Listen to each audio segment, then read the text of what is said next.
আচ্ছা, তো সরি যে আজকে ক্লাস নেওয়া হচ্ছে, তোমাদের একটু ছুটির দিনে একটু ব্যস্ততা করে ফেললাম।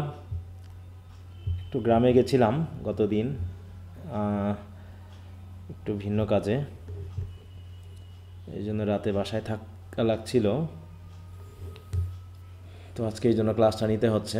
আমাদের একটু ধৈর্য ধরে থাকতে হবে। না স্যার, অসুবিধা নেই। অনেকের সমস্যা থাকতে পারে, তারপরে কি বলবো, আর কিছু নাই। আচ্ছা, তো আমরা মেইনলি পড়ছিলাম হচ্ছে ইংলিশ রিডিং স্কিলসের পার্ট এ এর বিষয়গুলো। ট্রান্সলেশনের কিছু কিছু বিষয় আমরা শেষ করেছি, ন্যারেশন বাদে মোটামুটি সবগুলো আলোচনা হয়েছে। এবং আগামীকালকে, তাই না, 30 নভেম্বর 1 থেকে 15 মডেল পর্যন্ত একটা টেস্ট নেওয়ার কথা আছে। আমি প্রশ্নগুলো হুবহু ওখান থেকেই দিব, 1 থেকে 15 মডেল থেকেই দিব, যাতে তোমরা প্রশ্নগুলো অন্তত পড়ো। এখানে তোমাদের কাছে আমার বিশেষ অনুরোধ থাকবে, যেহেতু তোমাদের কাছে বই থাকবে, তোমরা যেন দয়া করে কপি করো না। কারণ আমি প্রশ্নটা আলাদা করে দরকার হলে ছবি তুলে দিয়ে দিব, ঠিক আছে? এই হচ্ছে ব্যাপার। যাতে তোমরা আনসার টানসার আবার যেন কপি টপি করে দিও না। হ্যাঁ, এটা একটু বিশ্বাসের কাজ। না পারলে একটা বিষয়, আর দেখে দেখে দিয়ে আমাকে বোঝানো যে তুমি পারো, এটা আর একটা বিষয়। হ্যাঁ, আমি চাইবো যে তোমরা অন্তত নিজের সাথে চালাকি করবে না। এখানে আমার সাথে চালাকি করা মানে কি, আসলে আমার কোনো ক্ষতি বলো তো? নিজের ক্ষতি। হ্যাঁ, এটা নিজের ক্ষতি যে তুমি পড়ছো না, কিন্তু ওখান থেকে কপি করে তুলে আমাকে জানাচ্ছ যে তুমি পারো। এমনটা করার কোনো প্রশ্নই আসে না। তুমি ভুল করো দরকার হলে, কিন্তু দয়া করে, যেহেতু সময় দিচ্ছি পড়ার এবং আমি কমনই দিচ্ছি, যে ওখান থেকেই আমি দিব, যাতে তোমরা ওই প্যাসেজগুলো অন্তত পড়ো। যদিও কমন পাওয়ার সম্ভাবনা কম থাকে, এবারের পরীক্ষায় কোনোভাবে হোক কমন চলে এসেছে, তারপর যদি এরকমটা এসেই যায় যাতে পারা যায়। হ্যাঁ, মানে আমরা প্র্যাকটিস করতেছি মানেই কমন আসুক বা না আসুক সেটা কথা না, আমরা বুঝে বুঝে পড়বো। আর যদি কোনো প্রবলেম থাকে সেটা তো আমরা শেয়ার করব। আচ্ছা, তো এখন আমাদের গতদিন পর্যন্ত ক্লাসের আহ, যদি কারো কোনো সমস্যা থেকে থাকে কোনো কিছুতে, একটু তোমরা বলতে পারো কোনো বিষয়ে। স্যার, অ্যাফার্মেটিভ টু নেগেটিভের শীটটা তো দেন নাই। আচ্ছা, আমি একটু ভুলে গেছিলাম, আজকে স্যার আমি আবার দিয়েছে দিয়ে স্যার। দিয়েছি। হ্যাঁ, একটু দিয়ে দিয়েছি, তোমরা একটু দেখে নিবা, ঠিক আছে? আমার একটু ভুল হয়ে গেছিলো, আসলে আমার খেয়াল ছিল না, নাকি আমি আসলে মিস করেছি, দেওয়া হয়নি। আমি গ্রাম থেকে এসে এই যে দিয়ে দিলাম কিছুক্ষণ আগে তোমাদের। আমি গ্রাম থেকে আসছি কিছুক্ষণ আগে, আধা ঘন্টা হলো আসলাম। আর কম্পিউটারটা এবার নিয়ে যাওয়া হয়নি কাজের জন্য, নাহলে রুম থেকেই দিয়ে দিতে পারতাম। আচ্ছা, আর 1 থেকে 15 পর্যন্ত মডেলের কারো কি কোনো প্রবলেম আছে? কোনো প্যাসেজে, কোনো কোশ্চেনে, কোনো কিছু বুঝতে, কোশ্চেনের টাইপ নিয়ে, ধরন নিয়ে যদি সমস্যা থাকে সেটাও বলতে পারো, কারণ কালকে যেহেতু স্যার, আমার পরীক্ষাটা একটা নিব। প্রবলেম আছে। হ্যাঁ, বলো। স্যার, 12 নম্বর পেজে যে ওই যেগুলো ট্রান্সফরমেশন আছে ওখানে একটা কোয়েশ্চেনে প্রবলেম আছে, কে নাম্বারে? কত নম্বর মডেল ওটা? 12। আচ্ছা, আমি দেখতেছি।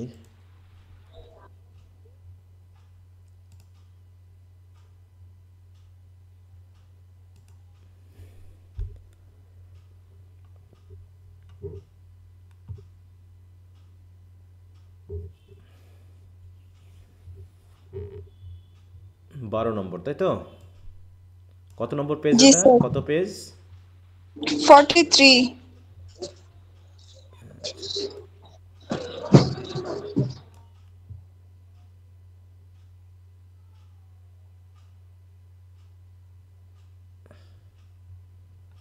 43। আচ্ছা, হ্যাঁ, কোন জায়গায় সমস্যাটা বলো। স্যার, কে নাম্বারে যেটা সিম্পল করতে বলছে, when the king died in 1910। কে নম্বর, তাই তো? When the king died in 1970 Caesar led the funeral procession. Hmm. জি স্যার, এখানে মানে যদি আমি আফটার ডাইং দিই তাহলে হবে না? After dying the king. না না, এটা তো হলো না, এটা তো হলো না। ঠিক আছে তো, এটা এরকম করে হবে না। আফটার ডাইং দ্য কিং, তাহলে হলো না তো। তাহলে অবজেক্ট সাবজেক্ট ঠিক থাকলো, তোমার ডাইংয়ের পরে যে কিং চলে চলে গেল, কিন্তু ডাইয়ের সাবজেক্ট হচ্ছে কিং। তুমি যদি ডাইকে এখন মানে কিংকে ডাইয়ের পরে বসাও, তাহলে কি সাবজেক্ট হিসাবে কাজ করতে পারবে সে? না। হ্যাঁ, তাহলে কি হবে, তুমি বলতে পারো অ্যাট দ্য ডেথ অফ। হ্যাঁ, আচ্ছা স্যার। এইটা দিয়ে করতে পারো, মানে এটাকে তুমি নাউন বানায়, এই যে কিং তো আছেই ওর সাথে অ্যাপোস্ট্রফি দিয়ে তুমি কোনোভাবে একটা ফ্রেজ বানাবা যার অর্থটা ঠিক থাকবে। বুঝতে পারছো? আচ্ছা হুম, স্যার। এই জি, বুঝতে জায়গাটা পারছি। এখানে তারা কি দিয়ে করছে, এই যে অ্যাট দ্য ডেথ অফ, ওটা দিয়ে করছে। At the death of the king in এত Caesar led the funeral procession. জি স্যার। ডাইং এর পরে যদি নিয়ে যাও তাহলে তোর সাবজেক্ট অবজেক্টের যে রিলেশন, সাবজেক্ট ভার্ব রিলেশনটা উল্টা হয়ে গেল। হ্যাঁ, জি স্যার। আচ্ছা, আর কারো?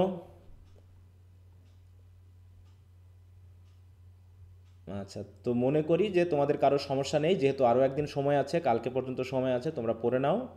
এর ভিতর থেকে আমি একটা দিব এবং এখান থেকেই কোশ্চেনগুলো আমি দিব, তোমরা দয়া করে একটু সুন্দর করে নিজের মতো করে একটু পরীক্ষাগুলো দেওয়ার চেষ্টা করবা, মনে থাকবে। আর যেহেতু প্রশ্নগুলো কাছাকাছি আছে, দেখো জি উত্তরগুলো স্যার। আমি এটাকে লিখে দিব আর কি। হ্যাঁ, আমি কিন্তু এই বই থেকে দিব না, আমি প্রশ্ন তৈরি করব। এই জন্য তোমরা একটু খেয়াল করো যাতে আবল তাবল করো না। হ্যাঁ, বইটই দূরে রাখবা অন্তত। আচ্ছা, যদি কারো সমস্যা না থাকে তো আমরা পড়তে চলে যাব রিডিং স্কিলসের পার্ট সিতে, তাই না? জি স্যার। রিডিং স্কিলসের জি পার্ট স্যার। সিতে। আচ্ছা, এটা তাহলে এখানে দিয়ে দিলাম। আর এদিকের কি অবস্থা বলো? 28 তারিখ পর্যন্ত চ্যাপ্টার 9-এর সময় 9 দেওয়া ছিল। ছিল স্যার। হুম, তাই তো, চ্যাপ্টার 9-এর সময় দেওয়া ছিল হচ্ছে 28 তারিখ পর্যন্ত, আজকে 29 তারিখ। তাহলে 10 চ্যাপ্টার দিলাম এবং এটাতে আরও 7 দিন সময় দিলাম, তারপরে আমরা একটা টেস্ট নিব, ঠিক আছে? আগামী বৃহস্পতিবার, শুক্র, এটা রবিবার পর্যন্ত টাইম দিলাম আমি, মানে হচ্ছে স্যার সব অধ্যায়ের উপরে? না, শেষের যে কয়টা পড়া হয়েছে এর আগে তো কত পর্যন্ত নেওয়া হয়েছে, 6 পর্যন্ত না? 6 পর্যন্ত স্যার। হ্যাঁ, তাহলে 6 চারটা পর্যন্ত নেব, না? চারটা নিয়ে ফেলবো। হ্যাঁ, তাহলে 7 তারিখ পর্যন্ত দিলাম, 7ই ডিসেম্বর। দেখো সময় কিন্তু তরতর করে চলে যাচ্ছে, তাই না? সময় কিন্তু চলে যাচ্ছে, আমাদের পড়াও আস্তে আস্তে, যেহেতু আমাদের এখন আমরা ঠিক 50% থেকে এখন আস্তে আস্তে উপরের দিকে উঠে যাব। এই সময়ে যদি কেউ ফাঁকিবাজি করে থাকো তার জন্য কিন্তু বিপদ আছে। এতদিন পরেও বলবা যে স্যার আমার এবারের প্রস্তুতি ভালো মতো হয়নি। এই কথা বললে কার মেজাজ গরম হবে না বলো? হ্যাঁ, আমি ধারাবাহিকভাবে পড়াগুলো দিয়ে যাচ্ছি, তোমরাও ধারাবাহিকভাবে পড়াশোনাগুলো করবা, এটাই। এবং আশা করি গুছিয়েই যাবে, একসময় তোমাদের সব কিছু গুছিয়ে উঠবে, ভয় পাওয়ার কোনো কারণ নেই।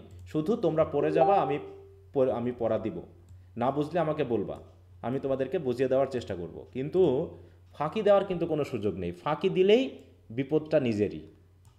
কারণ আমরা অনেকখানি পড়ে ফেলছি। দেখো এই যে আমাদের এই বাংলা সাবজেক্টটাই, এখানে যদি কেউ অন্তত A+ না পায়, 70%-এর উপরে যদি কেউ মার্ক না পায়, তার জন্য কিন্তু বিপদ আছে। তো এই জায়গাটা খুব ভালো করে পড়তে হবে। এবং যেহেতু আমি এখন বর্তমানে খাতাগুলো অ্যাক্সেস করতেছি, আমি তোমাদের আগেই বলেছি এই সাবজেক্টগুলোর ক্ষেত্রে অনেকে একটা প্রশ্ন করেছিল স্যার, আমি বলেছিলাম যে বড় প্রশ্নের জন্য কয়টা করে দিতে বলো তো পয়েন্ট? বড় প্রশ্নের 10-12টা। ভূমিকা এবং 12টা উপসংহার করে বাদে, দিতে 12টা বলেছিলাম। স্যার। হ্যাঁ, বড় 10-12টা। প্রশ্নের জন্য আমি ভূমিকা এবং উপসংহার সহ 12টা, ভূমিকা উপসংহার বাদে আমি বলেছি মিনিমাম 10টা দিতে, তার চেয়ে বেশি দাও। আবার অনেকে বলতেছে স্যার আমাদের কোন কলেজে কোন স্যারেরা নাকি ভূমিকা উপসংহার দিতে নিষেধ করেছে। ভূমিকা উপসংহার ছাড়া কি কোনো এসে লেখা হয় বলো তো? কোনো লেখা হয় আদৌ? না স্যার। তুমি প্যারাগ্রাফ বলো, তুমি একটা বড় এসে বলো, প্রত্যেকের 3টা পার্ট আছে, একটা রাইটিংয়ের 3টা পার্ট থাকে। একটা হলো কি বলো, উপসংহার, ভূমিকা, introduction, introduction, body, body, conclusion. Conclusion. এটা ছাড়া ইন্ট্রোডাকশন, কোনদিন একটা বডি, রাইটিংয়ের কমপ্লিটনেস কনক্লুশন। আছে? তোমার ব্রিফ কোশ্চেনের কথা বাদ দিলাম, ওটা তুমি এক উত্তরে এক ওয়ার্ডে লিখবা না, এক সেন্টেন্সে লিখবো সেটা, কিন্তু অন্তত শর্ট এবং ব্রড কোশ্চেনে ভূমিকা উপসংহার না দিলে পারে কমপ্লিট রাইটিং হয় না। ঠিক আছে, প্রত্যেকটা রাইটিংয়ের একটা প্যারাগ্রাফেরও একটা কি থাকে, একটা টপিক সেন্টেন্স থাকে, একটা কনক্লুডিং সেন্টেন্স থাকে, মাঝখানে বডি থাকে। তো জানি না কেন তারা এই বিষয়টা বলেছে, আমার ঠিক জানা নেই। আর দিলেই বা কি ক্ষতি? আমি বুঝলাম যে ছেলে মেয়েরা দিচ্ছে, দিলে কি কোনো ক্ষতি বলো? নাকি একটা কমপ্লিট রাইটিংয়ের সেন্স তার তৈরি হবে, কোনটা বলো? একটা কমপ্লিট রাইটিংয়ের সেন্স তৈরি হবে না, যে কীভাবে একটা কমপ্লিট রাইটিং স্যার। বলা হয়। তাহলে সেখানে নাকি যে ওদেরকে নিষেধ করেছে যে ভূমিকা এগুলো দেওয়া যাবে না, তাহলে আবার কি হলো? তাহলে সে কোন রাইটিং হলো? সেটা কোন ধরনের? বডি শুধু কোনো রাইটিংয়ের মধ্যে পড়ে যে শুধু বডি থাকে? না স্যার, স্যার। তাই আর ওই ক্ষেত্রে প্রত্যেকটা পুরো লেখা ভুলে যাব। হ্যাঁ, কারণ প্রত্যেকটা গাইড বই বলো, এমনকি টেক্সট বুকেরও যদি কোনো কোশ্চেন ফরম্যাট দেখো, সেখানেও উপসংহার আছে, তাই তো, ভূমিকা আছে, তার আগে ভূমিকা আছে বডি স্যার। আছে, এই রাইটিংয়ের ফরম্যাটটা সব জায়গাতে আছে। আমরা যে কেন এত বেশি মানে বুদ্ধিমান হয়ে যায় মাঝে মাঝে আমার ঠিক মাথায় আসে না, যে এটা কি ক্ষতিটা করে ভূমিকা উপসংহার দিলে পারে, এটার ক্ষতিটা কি, লাভ আছে কিন্তু ক্ষতিটা কি আমার এখনো জানা নেই। তো যাই হোক, আমার কথা হলো এ পর্যন্ত আমি পড়ায় আসতেছি, এটা আমি দেখে আসতেছি এবং এভাবেই আমি বলে থাকি। আশা করি ক্ষতি আমি কোথাও দেখিনি, বরং যারা লিখেছে তারা ভালোই করেছে, ভালো মার্ক পেয়েছে। অতএব তোমরা আমার কথা শুনে কাজ চালিয়ে যাবা, ঠিক আছে তো? যদি আমাকে বিশ্বাস করো এবং আমার কাছে পড়ো, তাহলে মোটামুটি তোমাদের কাজ হবে কি, আমি যা বলবো সেগুলোকে বিশ্বাস করা, নাকি? আর যদি আমার কথা জি বিশ্বাসই স্যার। না হয়, তাহলে আমার কাছে পড়ার কোনো যুক্তি আছে বলো তো? বলো, আমার কাছে পড়ার কোনো যুক্তি আছে? হ্যাঁ, না কারণ স্যার। আমি তো তোমার কাছে একবারে টাকা নেই নাই, মাসিক ফি এর উপরে আমি টাকা নিচ্ছি। অতএব 1 মাস পরে যদি তোমার ভালো না লাগে, তুমি অটোমেটিক আমার কাছ থেকে চলে যাবা। তোমাকে তো আমি ধরে রাখি না, রাখছি কিনা বলো? অতএব আমাকে জোর করে বিশ্বাস করতে হবে, আমি যা বলবো সেগুলো তুমি মানবা না, কিন্তু আমার কথা তোমাকে জোর করে মানতে হবে এমনটা না। টিচারের কাছে সবচেয়ে বড় ব্যাপারটা হলো বিশ্বাস, যে একজন শিক্ষক তোমাকে বিশ্বাস করে পড়াবে, তুমিও তার দেওয়া ইনস্ট্রাকশনগুলো বিশ্বাস করে মানবা। এটাই আমার কাছে মনে হয় না কোনো শিক্ষক তার স্টুডেন্টদের খারাপ চায়, কিন্তু মাঝে মাঝে কিছু এদিক ওদিক ঘটে যায়, যেগুলো অনেক সময় ব্যতিক্রম হয়েই যায়, সেগুলোর কথা আলাদা। হুম। আর এ পর্যন্ত আমি পড়ায় আসতেছি, এবং যেহেতু পড়াচ্ছি এবং একজন শিক্ষক হিসাবে বলতেছি, আমি তোমার বড় ভাই হিসাবে কি পড়াচ্ছি, এই জায়গায় বলো, যে আমার কথা বিশ্বাস নাও না হতে পারে। স্যার। হ্যাঁ, আমি খাতা দেখি, তাই তো, তোমাদের মতো জাতীয় বিশ্ববিদ্যালয়ে খাতা দেখি, সেখানেই শিক্ষকতা করি, এবং সেই বিষয়গুলো আমার সরাসরি জানা। আমি কারো অ্যাঙ্গেলে শুনে আসি না, যে আমার এক স্যার বলেছে আর এক স্যার বলেছে, এমনভাবে বড় ভাই হিসাবে তোমাকে আমি কোনো ইনস্ট্রাকশন দিচ্ছি না, আমি সরাসরি দিচ্ছি, যেগুলো আমি সরাসরি জানি, সরাসরি বুঝি। হ্যাঁ, এই জন্য যদি মনে হয় যে আমার কথা মানার তোমার ইচ্ছা নাই বা তুমি মানতে পারো না, তাহলে তুমি দয়া করে লিভ নিবা, এতে আমার কোনো আপত্তি নাই। হ্যাঁ, কারণ প্রত্যেক মাসে তোমাকে আলাদা করে ফি দিয়ে নিশ্চিত করতে হয় তুমি আমার কাছে পড়বা কি পড়বা না। হুম। তো এই হচ্ছে ব্যাপার। কারণ এই যে দেখো, এবার যারা পরীক্ষা দিল তাদেরও কিন্তু একটা ব্যাচ এই যে কালকে থেকে শুরু হবে। হ্যাঁ, সেকেন্ড ইয়ারের একটা ব্যাচ অলরেডি এখানে প্রায় 70 থেকে 80 জন অলরেডি যুক্ত হয়ে গেছে, যারা আমার কাছে পড়তো। তাহলে আমাকে যদি তারা বিশ্বাস না করতো, তাহলে কি সেকেন্ড ইয়ারে ভর্তি হতো বলো? আমি কি তাদের কি কোনো জাদু করেছি বলো তো, না স্যার। যে আমার না কথা স্যার। তারা এমনি এমনি মানবে? নিশ্চয়ই এখানে তারা দেখেছে, পরীক্ষা দিয়ে উপকারিতা পেয়েছে, এই জন্য দেখো আজকেও দেখো যুক্ত হয়েছে। 1টা 28-এর পর থেকে দেখো 1 2 3 4 5 অলরেডি যুক্ত হয়েছে, ঠিক আছে? এখানে প্রায় 70 থেকে 80 জন অলরেডি যুক্ত হয়ে গেছে এই গ্রুপে। হুম। তো তারা যদি আমাকে বিশ্বাস না করতো এবং যদি উপকার না পাইতো, তাহলে নিশ্চয়ই এখানে তারা যুক্ত হতো না। হতো বলো? হুম। এই যে দেখো, এগুলো কিন্তু সব সেকেন্ড ইয়ারে অলরেডি এরা যুক্ত হয়ে গেছে। তার মানে এরা নিশ্চয়ই বিশ্বাস করেছে বলে আবার আমাকে তারা মনে করছে সেকেন্ড ইয়ারে পড়লেও স্যারের সাথে কাজ হবে। হ্যাঁ, তাই যখন এসেছো তখন যেগুলো বলবো সেগুলো শুনবা, পরীক্ষায় অন্তত উপকার পাবা। উপকার না পাইলে এরা কেউ আমার কাছে আসতো না, ঘুরে আসতো বলো? এরা কি আমার কলেজের স্টুডেন্ট যে আমি জোর করে আনছি ইনকোর্সের ভয় দেখাইয়ে বা অন্যান্য কিছু করে? বলো, আনা হয়েছে না, এদেরকে? এটা সত্যি। এরকম কিছুই তো না। তাহলে নিশ্চয়ই তারা এসেছে কেন? নিশ্চয়ই তাদের একটা বিশ্বাস করি। তাহলে তোমরা হচ্ছে প্রথম, হয়তোবা মনে হতে পারে কেউ আসবা কেউ যাবা, আবার দেখা যাচ্ছে এখন লিভ নিবা, দিয়ে আবার 2 মাস পর আবার ফিরে আসবা, ফিরে এসে বলো স্যার আমার ভুল হয়েছে, আমি আগে থেকে থাকলে ভালো হতো, ইত্যাদি যদি কত কিছু প্রতিবারই শুনি, এখনও শুনবো। কিন্তু আমার কথা হলো যে যখন পড়তে এসেছো বিশ্বাস করে পড়ো, আর বিশ্বাস না করতে পারলে চলে যাও, কিন্তু দয়া করে সময় নষ্ট করবা না। টাকা এবং সময় কখনোই নষ্ট করবা না, এতে নিজের ক্ষতি, নিজের সময়ের ক্ষতি, নিজের ক্যারিয়ারের ক্ষতি, নিজের আলটিমেটলি তোমার পরিবারের ক্ষতি, তোমার বউ ছোলের ক্ষতি বা তোমার স্বামী ছোলের ক্ষতি হবে, তাই না? কারণ তুমি একসময় ফ্যামিলি গঠন করবা, তোমার এখনকার জীবনটা পরবর্তী তোমার ফ্যামিলি কেমন হবে, তুমি কেমন চলবা, সেটাকে কিন্তু তোমাকে বুঝিয়ে দিবে। হ্যাঁ, অতএব এখন যদি বা আমি আমি ভাবতাম যে আমি যে পড়াশোনা করতেছি, আমি প্রধানত আমার পরিবার এবং আমার বউ ছোলের জন্য পড়াশোনা করতেছি, যদিও বিয়ে করি নাই, কারণ আমার তো বিয়ে হবে কারো না কারো সাথে। তাহলে আমি যদি এখন সময় নষ্ট করি, তাহলে আমার ওই পরবর্তী যে জেনারেশন আসবে তাদের জন্য সময় নষ্ট কর, মানে একদম জীবনটা ক্ষতিকর হয়ে যাবে। ঠিক আছে তো? অতএব ওইগুলোতে সময় নষ্ট করার কোনো কারণ নেই। কারণ হচ্ছে নিজেকে ডেভেলপ করো, তুমি তোমার পরিবার নিয়ে সন্তুষ্ট থাকবা, ভালো থাকবা। হুম। হ্যাপিনেসের বিষয়টা আলাদা, তাই তো, টাকা পয়সা হওয়া, সম্পদ হওয়া, সেগুলো বিষয় আলাদা, কিন্তু মিনিমাম একটা সিকিউরিটি নিয়ে বাঁচতে হলে তোমাকে বিশ্বাস করে পড়াশোনা করতে হবে, এবং একটা ভালো রেজাল্ট তোমাকে অবশ্যই একটা নির্দিষ্ট জায়গায় রাখবে। আর কোয়ালিটি তৈরি করতে হবে। শুধু সার্টিফিকেট তোমাকে কখনোই জীবনে হেল্প করবে না। এই কথাটা বলতে বলতে সবাই হাফেজ হয়ে যায়, এবং সবাই বুঝি আমরা শেষের দিকে যে শুধু সার্টিফিকেট আমাদেরকে হেল্প করতে পারে না। বেকারত্বের প্রধান কারণ হলো সার্টিফিকেট আছে কিন্তু কোয়ালিটি নাই।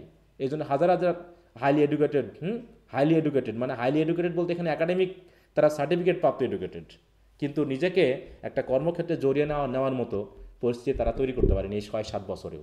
এই জন্য শেষ পর্যন্ত তারা বেকার হয়ে পড়ে আছে।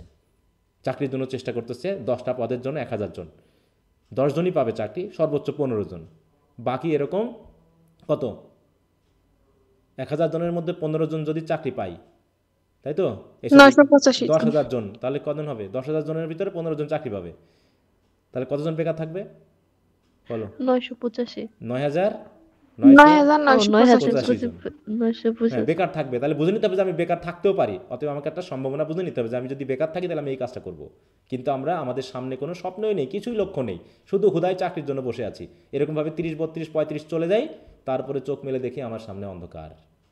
মিথ্যা একটা স্পেসটিস তৈরি হয় যে আমি অনার্স পাস করে কেন আমি এই কাজগুলো করব, দিয়ে সে সারা জীবন বেকার থাকে, তারপরও সে নিজেকে কর্মক্ষেত্রে জড়াতে পারে না। এই সমস্যাগুলো যেন তোমাদেরকে না ফেলে, এই জন্য ফার্স্ট ইয়ার থেকেই তোমাকে কঠিন পড়াশোনা করতে হবে, হ্যাঁ, কঠিন যোগ্যতা তৈরি করতে হবে। ওকে, তো ঠিক আছে, তাহলে আগামীকাল একটা পরীক্ষা থাকবে, আর 7 ডিসেম্বর পর্যন্ত পড়ো, তারপর একটা ডেট দিয়ে দিব।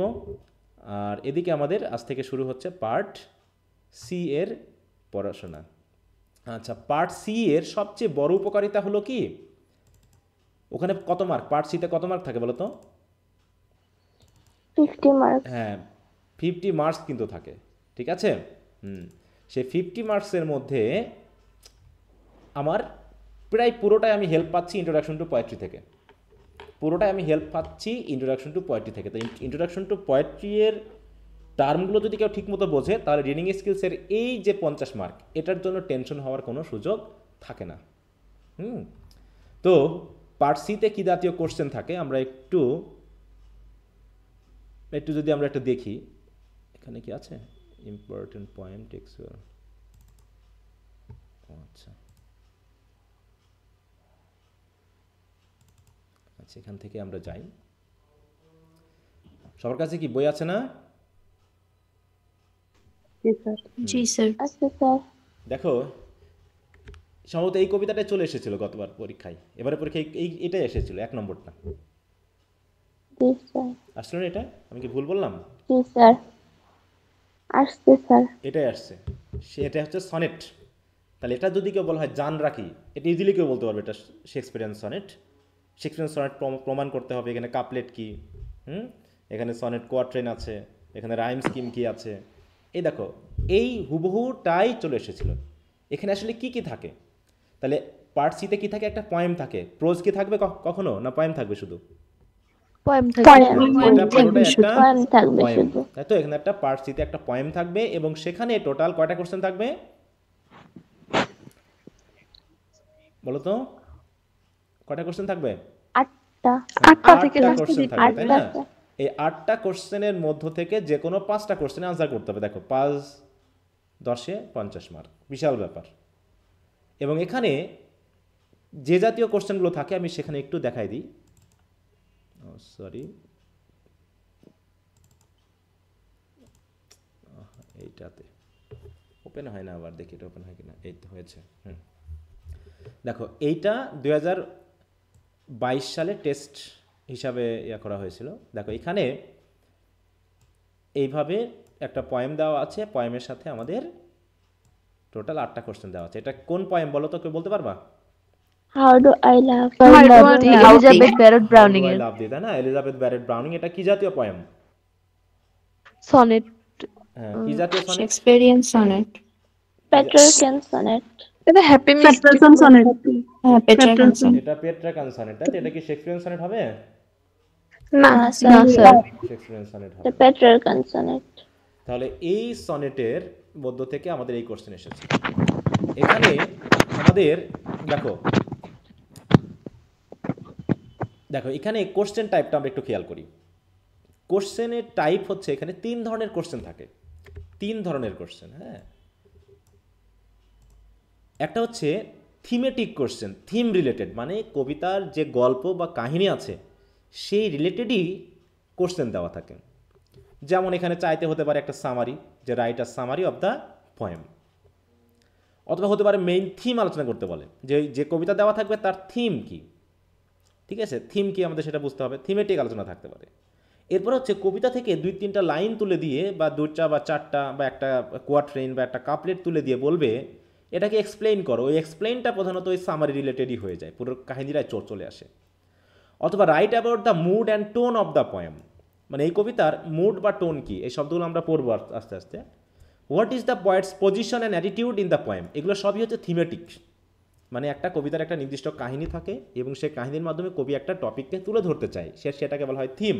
সেই থিম রিলেটেড এবং টপিক রিলেটেড যে কোশ্চেনগুলো এবং রাইটারের দিক থেকে তার চিন্তাভাবনা, তার অবস্থান, তাই তো, রাইটার এই টপিকটা নিয়ে কি বলতে চাচ্ছেন, পক্ষে কথা বলবেন না বিপক্ষে কথা বলবেন, তাই তো, নাকি তিনি নিউট্রাল থাকবেন, যে ইনি এটার পক্ষেও না বিপক্ষেও না, তিনি জাস্ট সেটাকে তুলে ধরেছেন, ব্যাপারটা এরকম।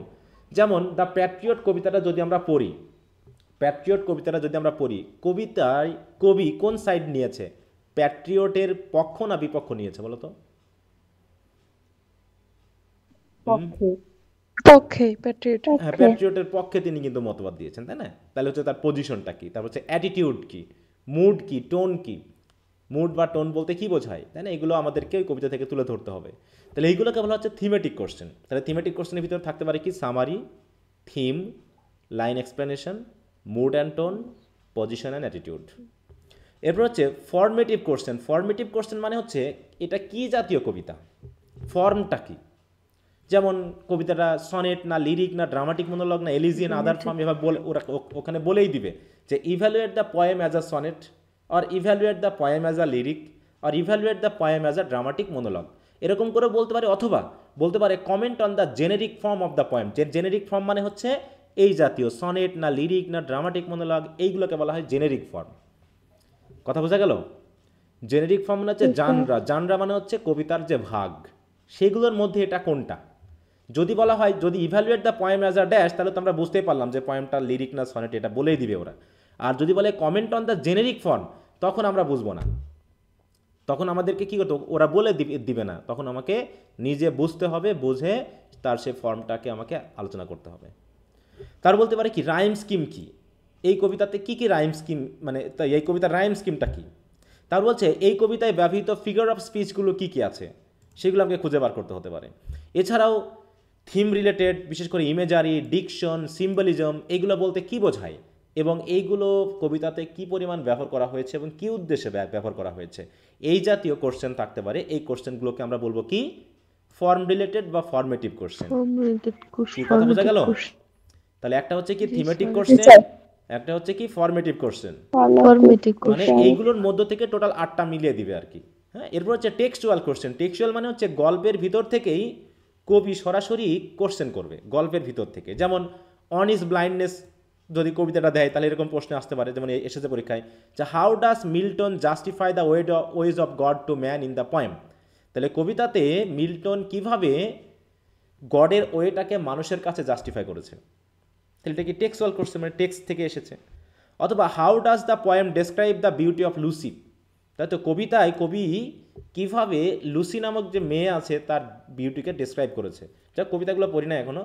তা বলছে হাউ ডু আই লাভ দিয়ার ক্ষেত্রে how does counting the ways of loving, তাহলে ভালোবাসা কাউন্ট করার যে ওয়ে, সেইগুলোকে কিভাবে contribute to the theme of the poem, এই কবিতার থিমকে কন্ট্রিবিউট করেছে সেটা জানাতে হবে। তা বলছে what is the poet's observations about friendship and love in the poem blow blow the winter wind. তো এই কবিতায় কবি ফ্রেন্ডশিপ এবং লাভ নিয়ে কি বলতে চেয়েছেন, তাহলে এগুলো হচ্ছে কি সবই টেক্সচুয়াল কোশ্চেন। টেক্সট থেকে কিছু কোশ্চেন নির্দেশ করা হয়েছে, যেগুলো অনেকটা ওই থিমেটিক রিলেটেডই হয়ে যায়, ঘুরে ফিরে থিম রিলেটেডই হয়ে যায়। তাহলে এই জাতীয় কিছু টেক্সচুয়াল কোশ্চেন আমার দিয়ে টোটাল 8টা কোশ্চেন তারা মিলিয়ে দিবে। কি কথাগুলো কি বোঝা গেল আমার? জি স্যার। তাহলে প্রথমে 5টা প্রশ্নের মধ্যে কিছুটা মিল থাকবে না? বলো। মানে 5টা প্রশ্নের উত্তর যদি আমরা করতে যাই, তাহলে তো মানে ঘুরে ফিরে কিছু হ্যাঁ, কিছু হ্যাঁ, ঘুরে জিনিস ফিরে তো মানে একই হবে, ঘুরে ফিরে একই, কিন্তু তোমার অ্যাঙ্গেলটা বুঝতে হবে। গল্প কাহিনী একই, বডিতে একই হবে, শুধু ওই যে টপিক সেন্টেন্স এবং কনক্লুশনে তোমাকে কি করতে হবে, ঘুরিয়ে বলতে হবে। তাছাড়া বডিতে ঘুরে ফিরে প্রায় একই কথা আসবে, কারণ কবিতায় আর কি আছে বলো, ওই ঘুরে ফিরে কবিতার আনসার একই হয়। কিন্তু আবার একই যদি সামারি শুধু সব জায়গায় লেখো, তাহলে কি হবে বলো?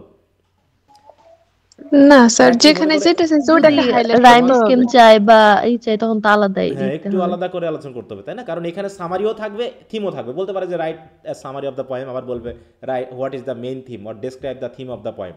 তাহলে ঘুরে ফিরে আলোচনা একই, কিন্তু ওই যে আমার অ্যাঙ্গেলটা একটু থিমের সময় চেঞ্জ। একটু ব্রডলি আলোচনা করতে হ্যাঁ হবে, সামারিতে একটু ছোট করে। পুরোটা ঘুরে ফিরে একই, একই আলোচনা। হ্যাঁ এই মুড টোন বলো ওই কথা একই আসবে ঘুরে ফিরে, পজিশন অ্যাটিটিউড বলে ঘুরে ফিরে একই কথা আসবে।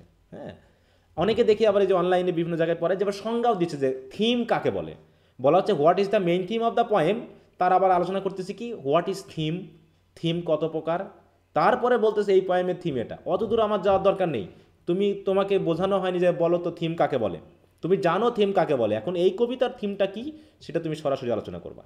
অনেকে সামারি সংজ্ঞা দিচ্ছে যে সামারি হচ্ছে একটা পয়েমের সংক্ষিপ্ত উপস্থাপনা, তাই তো, এখানে এই করতে হয় এই করতে, তারপরে গিয়ে করছে কি ওই পয়েমের সামারি আলোচনা করছে। এগুলো জাস্ট বাড়তি কথাবার্তা, এগুলোর কোনো প্রয়োজন নেই।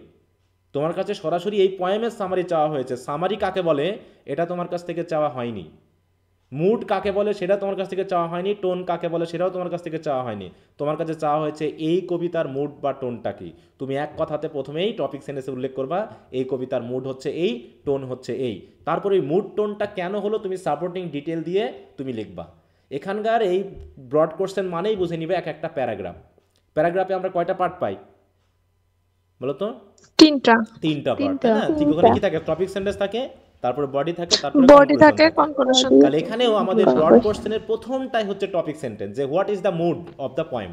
প্রথম লাইনটাই হবে আমার যে এই কবিতার মুড হলো এই, এই কবিতার টোন হলো এই কবিতার পয়েন্টস পজিশন হলো এই, পয়েন্টস অ্যাটিটিউড হলো এই। তারপরে তুমি ওইটাকে সাপোর্ট করে যে আসলে কেন কবিতায় আমি মুড এমনটা ধরলাম, সেই হিসাবে তুমি কবিতাটা আলোচনা করে কনক্লুশনে বুঝিয়ে দিবা। অথবা আমরা বুঝতেই পারতেছি যে এই কবিতাতে কবির পয়েমের টোনটাকে এই হিসাবে দিয়েছেন। এরকম করে তোমাকে বোঝাতে হবে, ঠিক আছে? হ্যাঁ, যে এখন তুমি সনেট কাকে বলে কত প্রকার, যে evaluate the poem as a dash sonnet. এখন তুমি চলে গেলা সনেট কাকে বলে কত প্রকার কি কি, তারপরে সেইগুলো বিশ্লেষণ করে এসে তারপর তুমি এই সনেট আলোচনা করতে, এত কিছু তোমার জানতে চাওয়া হয়নি। আর একটা বিষয় হলো এই ইন্ট্রোডাকশন টু পোয়েট্রির পার্ট সি এর কোশ্চেনের length are reading স্কিলসের part C এর কোশ্চেনের লেন্থ কিন্তু একরকম হবে না। কারণ কি, আমরা যখন ইন্ট্রোডাকশন টু পোয়েট্রিতে পার্ট সি পড়বো, সেখানে কি পয়েম দেওয়া থাকবে যে পয়েমটা পড়ে আমাকে তারপরে আনসার করতে হবে, নাকি শুধু কোশ্চেন দেওয়া না, থাকবে? শুধু কোশ্চেন দেওয়া শুধু থাকবে। কোশ্চেন দেওয়া থাকবে, তার মানে তোমার আলাদা করে পড়ে কোনো কিছু পড়ে সময় নষ্ট করার কোনো সময় দিতে হবে না। তুমি কোশ্চেন পাবা, আনসার করে দিবা। কিন্তু এখানে তোমাকে একটা পয়েম দেওয়া থাকবে, সেই পয়েমটা পড়তে হবে, পড়ে সেটাকে বুঝতে হবে, বোঝার পরে তোমাকে আনসার করতে হবে। তার মানে তোমার যদি প্রত্যেক মিনিট মানে প্রত্যেক মার্কের জন্য 3 মিনিট করে হিসাব করো, তাহলে এখানে তুমি 150 মিনিট সময় পাবা। 150 মিনিট মানে কত ঘন্টা জানো তো? 2.5 ঘন্টা। তাহলে পার্ট সি এর জন্য তুমি প্রায় 2.5 ঘন্টা, 4 ঘন্টার ভিতরে 2.5 ঘন্টা পাচ্ছ পার্ট সি এর জন্য। তাহলে এই 2.5 ঘন্টার মধ্যে 30 মিনিট তোমাকে কমপক্ষে ব্যয় করতে হবে কবিতাটা বোঝার জন্য। 30 মিনিট ব্যয় করতে হবে যদি কবিতাটা আনকমন পড়ে। আর কমন পাইলে তো কোনো কথা না। হ্যাঁ, যদি এখানে কি বলা আছে যে তোমাকে কবিতা দিবে, পয়েম মানে কমন দিবে না, না, এরকম কিছু বলা নাই। কিন্তু যে কোনো সোর্স থেকে দিতে পারে। কখনো তোমার ইন্ট্রোডাকশন টু পোয়েট্রিতে যে পয়েন্ট করতে 20টা ওর ভিতর থেকে দিতে পারে, আবার কখনো বাইরে থেকে দিতে পারে। যেমন এবার এসেছিল একটু বাইরে থেকে, যেটা তোমাদের ইন্ট্রোডাকশন টু পোয়েট্রি থেকে নাই, কিন্তু মোটামুটি তোমার জানার ভিতরেই দিবে, যেটা লিরিকের মতো নাকি সনেটের মতো সেরকম। তুমি ইন্ট্রোডাকশন টু পোয়েট্রিতে যা পড়বা ওই রিলেটেডই একটা পয়েম দিবে, ওর আদলেই তোমাকে আলোচনা করতে হবে, ঠিক আছে? তো এই জায়গাগুলোকে একটু মনোযোগ দিয়ে পার্ট সিটা পড়তে হয়। আচ্ছা, তাহলে এই পর্যন্ত কি বোঝা গেল তো, যে আমি যে কথাগুলো বললাম? জি স্যার। জি স্যার। এই কথা তোমরা অনেক রিপিট করবা, স্যার এই কোশ্চেন আনসার তো পার্ট সি এর ইন্ট্রোডাকশন টু পোয়েট্রির মতো তো কয়েক পেজ হচ্ছে না, এটা তো 1-1.5 পেজ হচ্ছে, এর চেয়ে বেশি লিখতে পারতেছি না। এর চেয়ে বেশি তোমাকে লেখার দরকারও নেই, ঠিক আছে? এর চেয়ে বেশি এটার লেখার অ্যান্সার কত দরকারও নেই। পৃষ্ঠা তাও করতে হবে? হ্যাঁ বলো। মানে এটার এক একটা প্রশ্ন তাও কত পৃষ্ঠা লিখতে হবে? পৃষ্ঠা দিয়ে আমি কখনোই বলি না। আমি যেহেতু আনসার তোমাকে দিয়ে দিব, ওই আনসারটা যত পেজ হবে তত পেজই তোমাকে লিখতে হবে, ঠিক আছে? আচ্ছা স্যার। কারণ কোনো পেজ হিসাব করা যায়, কারো হাতের লেখা মনে করো ছোট, কারো হাতের লেখা বড়, আমি কি করে বলবো তোমাকে এই পেজই লিখতে হবে? এটা কখন বলা যাবে? না স্যার। যে তোমাকে সবাইকে 5 পেজ লিখতে হবে, তাহলে যার বড় বড় হাতের লেখা তার তো 15 পেজ হয়ে যাবে। আবার যার ছোট হাতের লেখা সে দেখা যাচ্ছে 3 পেজের বেশি লিখতে পারতেছে না, তখন কি ঘটনা ঘটবে? অতএব পেজ বড় কথা না, বড় কথা হলো তোমার কন্টেন্ট, তুমি তোমার যা টাইমের বলতেছে ভিতরে। যে প্রশ্ন করছে সেটা হ্যাঁ, আসছে একটা কিনা। জিনিস খেয়াল করতে হবে, আমি তোমাকে আজকে এই কথাটা বলছি, সেটা হলো এরকম যে তোমাদের পরীক্ষা হয় কত ঘন্টা জানো তো? 4 ঘন্টা। 4 4 ঘন্টা। ঘন্টা। 4 ঘন্টাকে যদি আমরা 60 দিয়ে গুণ করি তাহলে কয় মিনিট হয় বলো তো? 200। 240 মিনিট, তাই না? এই 240কে যদি আমি মানে কত মার্ক বলো তো, কত মার্ক? 80 মার্ক না? 80 মার্ক। 80 মার্ক দিয়ে 80 ভাগ করি তাহলে কত মিনিট করে হয়? এক মার্কের জন্য 3 মিনিট। 30। 3 মিনিট। তাহলে একটা 10 মার্কের কোশ্চেনের আনসার লিখতে গেলে কত মিনিট সময় পাবা তুমি? 30। মিনিট। 30 মিনিট থেকে এখানে অবশ্যই তোমরা মিনিমাম 3 মিনিট মাইনাস করে রাখবা, কারণ কলম নেওয়া, খাতা উল্টানো, দাগ টানা ইত্যাদি ইত্যাদিতে সময় নষ্ট হয়। তাহলে তুমি একটা ব্রড কোশ্চেন কত মিনিটের মধ্যে লিখবা? 27। 27 মিনিটের মধ্যে তুমি কত পেজ লিখতে পারো সেটা তোমার জন্য স্ট্যান্ডার্ড। কেউ যদি মনে করে আমি 20 পেজ লিখে আসবো, তো পারবে, সমস্যা কি? এখানে কোনো ওয়ার্ড লিমিট বলা হয়নি। অতএব আবুল তাবুল লিখে তুমি 20 পেজ লিখলে, আর একজন সুন্দর করে ছোট করে 3 পেজ লিখে আসলো, কে বেশি মার্ক পাবে? যে ছোট যে করে সুন্দর করে সুন্দরভাবে লিখলো। লিখছে সে পাবে। অনেকে বলে থাকে, এই কথা শুনতে শুনতে আমরা হাফেজ হয়ে গেছি আপাতত, যে স্যার যত বেশি লিখতে হয় তত নাকি মার্ক পাওয়া যায়। এটা তো আমরা কখনো এটা পাইনি বা আমরা কখনো বলিও না। আমাদের একটাই কথা হলো, তুমি স্ট্যান্ডার্ড লেখা লিখবা, তুমি ভালো মার্ক পাবা, কারণ আমাদের স্টুডেন্ট তো আমরা পড়াচ্ছি। ঠিক আছে তো? যে বেশি লিখলে বেশি মার্ক পাওয়া যায় এই কথাটা আমি কখনো বলিও না কাউকে। আমার কথা হলো একটাই, যে তুমি এই সময়ের ভিতরে যত বেশি লিখতে পারো সেটাই তোমার জন্য স্ট্যান্ডার্ড। কারণ স্ট্যান্ডার্ড বলে কিছু নাই যে আমি কতটুকু লিখলে আমাকে ভালো মার্ক দিবে, সেটা স্যারের উপর ডিপেন্ড করতেছে, স্যার তোমার পড়ে কতটুকু সন্তুষ্ট হচ্ছে। কিন্তু নির্দিষ্ট তো একটা আমাকে কন্টেন্ট দিতে হবে, তাই না? কন্টেন্ট আমাকে দিতে হবে, আর এই কন্টেন্ট তুমি 27 মিনিটের মধ্যে কতটুকু দিতে পারো সেটাই হচ্ছে তোমার জন্য। তো এর জন্য ওই পেজের হিসাবটা কখনো করবা না, আমি তো আনসার লিখেই দিব, সেই স্ট্যান্ডার্ডটা তোমরা দেখলেই বুঝতে পারবে যে এর মধ্যে আমাকে উত্তরটা লিখতে হবে। ঠিক আছে? জি স্যার। আচ্ছা, তাহলে আমরা এবার এই যে টেক্সচুয়াল বা এটা ওটা কোশ্চেনের আমরা ব্যাপারগুলো দেখলাম, এখন আমরা এখান থেকে একটু দেখি যে ওই জাতীয় কোশ্চেন কী কী আছে। দেখো, তাহলে এই যে প্রথম যেটা এসেছিল পরীক্ষায়, প্রথম কোশ্চেনটা কী ছিল? Write a critical summary of the poem. এটা তাহলে কিসের মধ্যে পড়ছে? টেক্সচুয়ালের মধ্যে, থিমেটিক কোশ্চেন। Thematic question. আমরা একটা কোশ্চেন পড়েই দেখবো, দুই একটা কোশ্চেন এখানে পড়বো, তারপর কি আছে দেখো তো। What is the position and attitude of the poem in the, এটাও থিমেটিক। এটাও থিমেটিক। রাইম স্কিম, এটা হচ্ছে ফর্মেটিভ। ফর্মেটিভ। ফর্মেটিভ। তারপরে হচ্ছে জেনেরিক ফর্ম, এটাও ফর্মেটিভ। Formative. তারপর tone, tone thematic. Thematic. Thematic. তারপর থিম, থিমেটিক। Thematic question. তারপরে write down the figure of speech, formative নাকি? এটা হচ্ছে ফর্মেটিভ। তারপর হচ্ছে এই যে এবার হচ্ছে টেক্সচুয়াল। দেখো, does the poet really love his mistress? সত্যি কি কবি এগুলা টেক্সচুয়াল কোশ্চেন। এটা Textual জাস্টিফাই ইওর আনসার, তোমার আনসারটাকে জাস্টিফাই করো। তখন এটা গল্পটা অনুসারে করো, তোমাকে থিমেও না, তোমার জেনেরিক ফর্মও না, এটাও না, এটা জাস্ট একটা টেক্সচুয়াল একটা কোশ্চেন এখানে দিয়ে দেওয়া হয়েছে। ঠিক আছে? তাহলে আমরা একটা পরিচিত কবিতা থেকে, যেটা তোমরা অলরেডি পড়েছো, সেরকম একটা কবিতা থেকে কয়েকটা কোশ্চেন তোমাদের একটু রিডিং দিতে দিই, তাহলে মোটামুটি একটা ধারণা পাবা, তারপর আমরা আলোচনায় যাব। আচ্ছা, এটা তো পড়নি। সানরাইজিং, স্ক্রল করে নামা ওঠানো করা খুব কঠিন, এটাও তো পড়নি। তোমাদের দেখো তো কোনো পরিচিত পয়েম আছে কিনা?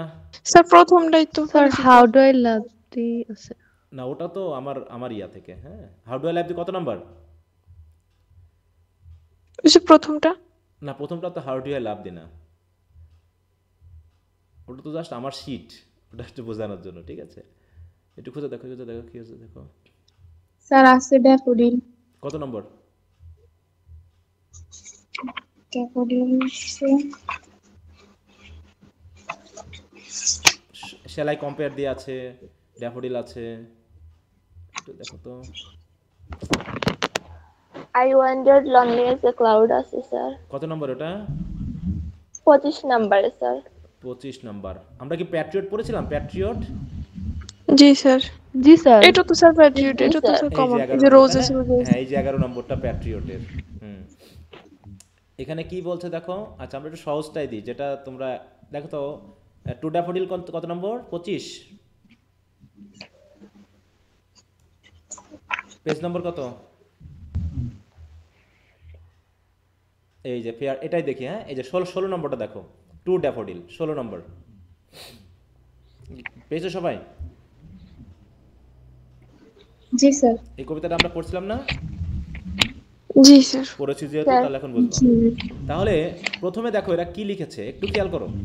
প্রথমে বলছে write a summary of the poem, what is the tone of the poem, what are the images used in the poem, what is the theme of the poem, what does the poet request the daffodil to stay till the evening, why. তাহলে এটা textual question. Position, poet's position কি, figure of speech কী কী আছে, এবং দেখো এই যে কয়েকটা লাইন দিয়ে বলছে এক্সপ্লেন করো, লাইন এক্সপ্লেন করতে বলছে। এখন আমি তোমাদেরকে দুটা কোশ্চেন আগে পড়তে দিই, প্রথমে সামারিটা পড়বা এবং তারপর থিমটা পড়বা। প্রথমে সামারিটা পড়ো তো, সবাই পড়ো, স্ক্রিন থেকে পড়ো তো, তোমার যার যার বই থেকে পড়ো, পড়ো সবাই। আচ্ছা, তাহলে দুইটাতে আলোচনা কি খুব ভিন্ন হয়েছে? না, অনেকটা কাছাকাছি, তবে থিমে যে আলোচনাটা ওটা একটু বেশি স্ট্যান্ডার্ড করছে মানে শব্দের ভিতরে। একটা হচ্ছে, আমি তোমাদের একটু থিম এবং সামারির মধ্যে পার্থক্যটা বোঝাই এবার। হ্যাঁ, কারণ এটা অনেক সময় আমরা মনে করি এক। সামারি হচ্ছে কোনো কিছুর সংক্ষিপ্ত উপস্থাপনা, ঠিক আছে, কোনো কিছুর সংক্ষিপ্ত উপস্থাপনা। গল্পটা যেমন আছে সেই গল্পটাকে, তাই না? মনে করো, একটু মনোযোগ দিবা, কচ্ছপ এবং খরগোশের গল্প তো আমরা জানি নাকি, জি। অথবা সেই গ্রাসহপার এবং অ্যান্টের গল্প আমরা জানি। এখন এই গল্পটা যেমন ছিল সেই গল্পটাকে জাস্ট সংক্ষেপে যদি আমি ধারাবাহিকভাবে বলি, সেটা কি থিম হবে নাকি সামারি হবে? সামারি। এটা হবে সামারি। সামারি, তাই না? সামারি হবে। কিন্তু থিম হচ্ছে গল্পটাকে আর ধারাবাহিকভাবে বলা না, সেখানে মেনলি আমাকে গল্পটা দিয়ে কি বোঝানো হয়েছে সেইটাকে বোঝানো, সাথে সাথে গল্প থেকে কাহিনী নিয়ে এসে সাপোর্ট করা। কেমন, আমি যদি খরগোশ এবং কচ্ছপের গল্পটা বলি, মনে করো আমি বললাম যে এক বনে এক কচ্ছপ আর এক খরগোশ ছিল। এই গল্পটার আমি এখন সামারি করতেছি, মনে করো। হ্যাঁ, কচ্ছপ এবং মানে খরগোশ এবং কচ্ছপ ছিল। কচ্ছপ মানে কচ্ছপটা যেহেতু খুব ধীর গতিতে হাঁটাচলা করতো এবং খরগোশটা যেহেতু খুব দ্রুত দৌড়াতে পারতো, সেই শর্তে খরগোশটা খুবই অহংকারী ছিল এবং এ কারণে সে কচ্ছপকে খুব ঠাট্টা করত। এবং সে সরাসরি ঠাট্টা করতো বিধায় কচ্ছপ একদিন খরগোশের কী করলো, খরগোশকে দাওয়াত দিল একটা কম্পিটিশনে যাওয়ার জন্য। তো সে একদিন একটা কম্পিটিশন হলো, এই কম্পিটিশনে বনের অনেকেই আসলো। এখানে ভাল্লুককে কী করা হলো, মনে করো জাজ করা হলো, তাই না? তো কম্পিটিশন শুরু হলো। মোটামুটি খরগোশ খুব দ্রুতই লাফিয়ে লাফিয়ে অনেক দূর চলে গেল। কচ্ছপটা ধীরগতিতে যাচ্ছে বিধায় খরগোশটা মনে করলো যে আমি একটু শুয়ে বসে রেস্ট নিতেই পারি। এই রেস্ট নিতে গিয়ে কী হলো, খরগোশ ঘুমিয়ে পড়লো আর কচ্ছপ ধীরে ধীরে লাইনের কাছে পৌঁছে গেল। খরগোশ যখন ঘুম থেকে উঠলো দেখলো যে অলরেডি কচ্ছপ জিতে গেছে, খরগোশ পরাজিত হয়ে গেল। এই যে এখানে কি আমি কি বোঝাতে চেয়েছে না বোঝাতে চেয়েছে এত কিছু বলেছি না, জাস্ট গল্পটা আমি বলে গেলাম, সামারি বললাম, তাই না? এখানে সামারি বললাম। কিন্তু যদি এমনটা হতো যে থিমেটিক আলোচনায় বললাম যে ধীর এবং স্থির ব্যক্তিরা জীবনে সফলতা অর্জন করতে পারে, আর এই বিষয়টি আমরা এই খরগোশ এবং কচ্ছপের গল্প থেকে ভালোই বুঝতে পারি।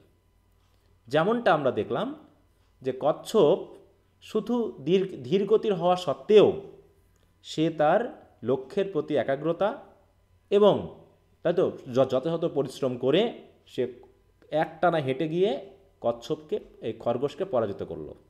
অন্যদিকে খরগোশ তার তাই তো দ্রুতগতির অহংকারে সে কচ্ছপকে তুচ্ছ করলো এবং সে মনে করলো কচ্ছপকে সে খুব সহজেই পরাজিত করে ফেলতে পারবে, কারণ সে খুব দ্রুত দৌড়াতে পারে। তাই সে মাঝপথে গিয়ে রেস্ট নিতে গিয়ে ঘুমিয়ে পড়ল। তার লক্ষ্যে স্থির না থাকার কারণে, তাই তো, সে অতিমাত্রায় অহংকারী হওয়ার কারণে এবং আত্মবিশ্বাসী হওয়ার কারণে সে শেষ পর্যন্ত কচ্ছপের কাছে পরাজিত হয়ে গেল। তাহলে এখানে কি আমি গল্পটা সরাসরি বলেছি? বলতে যে না। না। কিন্তু আমি গল্প বলি নাই, আমি বরং ওই গল্পটা দিয়ে কি বোঝাতে চাওয়া হয়েছে আমি কিন্তু সেটাতে বলেছি, তাই না? তাহলে এইটা হচ্ছে থিম। থিম মানে হলো একটা রাইটিংয়ের উদ্দেশ্য কি, রাইটার এই রাইটিংয়ের মধ্য দিয়ে আসলে তিনি কি বোঝাতে চাচ্ছেন, এই বিষয়টাকে উপস্থাপন করাই হচ্ছে থিম। ঠিক আছে, তো মনে করো এই জায়গাটাতে অনেক সময় আমাদেরকে উল্টাপাল্টা হয়ে যেতে পারে, তবে কাহিনী একরকম হতে পারে। দেখো প্রথম লাইনটা খেয়াল করো, the poet begins the poem by saying that he weeps to see the short duration of daffodil flowers. সে ড্যাফোডিল ফুলের স্বল্প স্থায়িত্বর যে ব্যাপারটা সেটা দেখেই তিনি কি করেছিলেন, কেঁদে ফেলেছিলেন। এই তো, তাহলে প্রথমে তিনি তো বলেইছিলেন যে তিনি কেঁদেছেন, তাই না? We weep to see you haste ট্যাবে সো সুন। একটু মিউট রাখো, কারো মনে আনমিউট করা আছে, সাউন্ড আসতেছে, একটু মিউট রাখতে হবে। এবার থিমের ইয়েটা দেখি তো, প্রথম লাইনটা কি বলা হচ্ছে এখানে? কি বলা হচ্ছে যে থিম কাকে বলে, কত প্রকার, কি কি? না, দেখো ওই সেই কচ্ছপ এবং খরগোশের মতো আমরা বলতে পারছি কি যে এই গল্পের থিম হলো slow and steady wins the race, নাকি? রেইস। হ্যাঁ, যে লক্ষ্যের প্রতি একাগ্র থাকে এবং সেই অনুসারে পরিশ্রম করে সেই শেষ পর্যন্ত সফল হয়, এটা হলো আমাদের এই গল্পের থিম। এখানেও দেখো প্রথমে বলা হচ্ছে the theme of this poem is the transience of life and beauty. জীবন এবং সৌন্দর্যের যে ক্ষণস্থায়িত্বতা, এটাই হলো এই কবিতার থিম। এবার আমরা একটু সামারিটা একটু দেখি, তোমরা যদি পড়েছো আমি একটু আবার একটু দেখি। বলছে daffodils are beautiful flowers, they bloom in the morning and wither away before it is noon. ওই যে হেইজ ট্যাবে সুন, হ্যাঁ, সূর্য ওঠার আগেই। So they are short live. The poet ask the daffodils to stay till the evening. He wants to go with the daffodils after saying his evening prayers. In the second stanza, the poet says that human life is very short. Human beings grow very fast to meet death or decay. He compares human life to the summer's rain and the pearls of morning dew, which are also short-lived. Thus, the poet in the poem compares the life of human beings to the short life of daffodils. এটা just summary, এখানে কি theme team কি এগুলো কিছু এমন বলা হয়েছে? হ্যাঁ, এখানে কবিতার স্টেঞ্জা ওয়াইজ যেমনটা কবি যা বলেছেন সেগুলোকে আমরা সংক্ষেপে তুলে ধরেছি। এখন যদি আমরা একটু থিমেটিক আলোচনাটা যাই, তাহলে কি বলছে দেখো, the theme of this poem is the transience of life and beauty. In the first stanza the poet present the short life of daffodils. এখানে কি বলেছে যে তিনি কান্না করছেন, প্রথমে কি এই লাইনটা বলা হয়েছে? দেখো তো, না, কারণ একদম কবিতার কবিতার মেইন তিনি যে কান্না করেছেন বিষয়টা এই কথাগুলো তুলে আসবে, ধরেছে। কিন্তু এখানে দেখো এই কান্না টান্নার বিষয়ই নেই। তিনি ওখানে সরাসরি বলতে যাচ্ছেন আসলে তার উদ্দেশ্য কি ছিল। বলছে in the first stanza the poet presents the short life of daffodils. Daffodils are beautiful flowers, but their beauty does not last long. They bloom in the morning and wither away before it is noon. Thus, একটু mute রাখো, একটু mute রাখতে হবে। Thus, the poet beauty of daffodils are transient. Similarly, এবার দেখো similarly human life is very short. এই কথাটা কিন্তু এই সামারিতে প্রথমে আনা হয়নি। তা বলছে এবার কেন শর্ট সেটা বলবে। The poet refers to the youth as spring. Human beings grow fast only to meet death and decay. He compares human life to the summer's rain that comes for a short time. He again compares human life with the dew drops in the morning which vanishes away as soon as the sun rises. Thus, the short duration of daffodils remind the poet of the short duration of human being. Just as the beauty of daffodils does not last long, the life of a human being does not last long. ঠিক আছে তো? Thus, the transience of life and beauty is the theme of the poem. তাহলে দেখো topic সেন্টেন্সটা কি ছিল? The theme of this poem is the transience of life and beauty. খুব sound হচ্ছে গো, আমি একটু মিউট রাখতে হবে। হ্যাঁ, খুবই সাউন্ড আসতেছে, মনে হচ্ছে ঘর ভেঙে যাবে এরকম আর কি। হ্যাঁ, কার সাইড থেকে? আচ্ছা যাও, তা বলছে আবার দেখো কনক্লুশনের বলছে কি আসলেই ওটা কি না। Does the transience of life and beauty is the theme of the poem. আর বাকি মাঝখানে আলোচনা করা আছে। এবং আলোচনার কথা কি ভিন্নতা হয়েছে নাকি স্টাইলটা ভিন্ন হয়েছে আলোচনা করার? স্টাইলটা ভিন্ন, বাট স্টাইল ভিন্ন কাহিনীটা হয়েছে, কিন্তু একই। ইনফরমেশন কি একই না? হ্যাঁ, একই। ইনফরমেশন কিন্তু একই। তা ইনফরমেশন এক থাকলেও যেন এমনটা না হয় যে ওখানেও যা লিখেছো এখানেও তাই লিখছো। কথার ভিতরে যদি একটু এই জাতীয় বিষয়গুলো না থাকে তুমি ভালো মার্ক পাবে না। সেন্টেন্স স্ট্রাকচারে ভিন্নতা আছে, ওয়ার্ডেও ভিন্নতা হ্যাঁ, আছে। ওয়ার্ডে ভিন্নতা আছে, সেন্টেন্স স্ট্রাকচারে ভিন্নতা আছে, উপস্থাপনাতে ভিন্নতা আছে। এই ভিন্নতাটাকে আনতে হবে, কারণ তুমি এই থিমে তো আর পুরো গল্পটা ধারাবাহিকভাবে বলছো না, এখানে তুমি তোমার আলোচনা অনুসারে কথাগুলো নিয়ে আসছো। এই ব্যাপারটা যেন থাকে। তাছাড়া তুমি যদি মনে করো যে সব তো কোশ্চেন আনসার ঘুরে ফিরে একই, শুধু লিখলে আর ভিতরে তুমি শুধু সামারি তুলে দিলা, কোনো ডিসকাশন আসলো না, তাহলে কিন্তু ভালো মার্ক পরীক্ষায় পাওয়া যাবে না। কি কথা বোঝা গেল? আচ্ছা, এবার মনে করো আমরা এবার পয়েন্ট পজিশনটা পরে আসতেছি, ফিগার স্পেসটা পরে আসতেছি। আরেকটা কোশ্চেন কি ছিল থিম, ইমেজ তো ওটা গেল, টোন, সামারি, এখানে একটু ভিন্ন ভিন্নই আছে। তাহলে আমরা একটু লাইনে যাই। যখন আমরা সেন্টেন্সের লাইন এক্সপ্লেন করব, তখনই কি কবিতাটা ঘুরে ফিরে আবার আসবে না একই কথাগুলো, নাকি শুধু ওই দুটো লাইনে আলোচনা করা যাবে? যদি তোমাকে কোনো লাইনও দিয়ে থাকে এক্সপ্লেন করার জন্য, তো সেই লাইনেও কিন্তু আমরা পুরো কবিতার ঠিক থিমেটিক আলোচনা যেমন হয় ওইরকমভাবে কিন্তু আমরা দিয়ে দিব। ঠিক আছে তো? তবে এই লাইন দুটাতে প্রথমে তিনি কি বলতে চেয়েছেন তার থিমেটিক ব্যাপারটা আলোচনা করার পর তারপর তুমি আবার সেই থিমেটিক আলোচনায় যেমনটা আমরা আলোচনা করেছিলাম সেই ব্যাপারটা এসে দেখো তো। 17 নম্বরটা সবাই একটু পড়ো, দিয়ে বুঝতে পারো কিনা একটু দেখো। 17 নম্বর কোশ্চেনটা বড় হয়ে যাচ্ছে কেন? দেখা যাচ্ছে স্ক্রিনটা? যায় স্যার, একটু পড়ো দেখি সবাই। গুলা দিছে ওই লাইনগুলারে হাইলাইট করছে বেশি, প্রথমে ওই লাইনগুলার ব্যাখ্যা দিছে, পরবর্তীতে কাহিনীটা আনছে। ছোটবেলায় ইয়া পড়ছো অবশ্যই না, স্টাইলে ব্যাখ্যা ভিন্ন পড়ছো না আছে। অনেক সময়? ছোটবেলাতে ভাব সম্প্রসারণ পড়ছিলা? জি জি স্যার। স্যার। প্রথমে কি থাকে? স্যার। প্রথমে যে লাইনটা মূল দেওয়া ভাব। থাকে সেটাকে একটু এক্সপ্লেন করতে হয় নাকি? প্রথমে যে লাইনটা দেওয়া থাকে সেটাকে একটু এক্সপ্লেন করে ভাবার্থটা বলে দিতে হয়, তারপরে পুরো একটা ভাব সম্প্রসারণের প্যারাগ্রাফ থাকে যেটা দিয়ে বিস্তারিত আলোচনা করতে হয়। হ্যাঁ,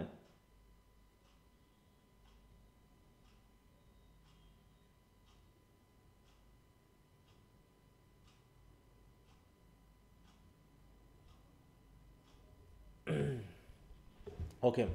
তো দেখো এখানে কি বলছে, in this line the poet compares human life with summer's rain and morning's dew, তাই না? এখানে তো সেটাই দেখানো হয়েছে নাকি, যে like to the summer's rain. এখানে কি লাইফের কথা এসেছে নাকি তুমি বুঝে নিলা কবিতা যেহেতু পড়েছো? দেখো তো, likes to the summer's rain, summer রেনের মতো। কে কে সামার রেনের মতো? Human life. জীবন, হিউম্যান লাইফ। হিউম্যান যে লাইফ। তোমার কবিতাটা ওখানে আছে সেই সময় এখানে বুঝে নিলাম যে এইটুকু এই কয়টা লাইনের ভিতর দিয়ে কাজটা ছিল হচ্ছে সামার রেইন এবং মর্নিং ডিউ এর সাথে আমাদের হিউম্যান লাইফের তুলনা করে কি দেখানো, কি দেখানোর উদ্দেশ্য ছিল কম্পেয়ার করে? Short human life. লাইফ যে তাহলে শর্ট শর্ট লাইফ। লাইফের প্রথম দিকে বলে নিতে হচ্ছে। In this poem the poet laments the short duration of human life, he compares human life with summer's rain, the season of summer is, এবার তোমাকে বলতে হবে কেন তিনি তুলনা করলেন। The season of summer rain, summer is very dry, at that time rain comes for a short time, the water of summer's rain does not last long, it dries away as soon as the rain stops.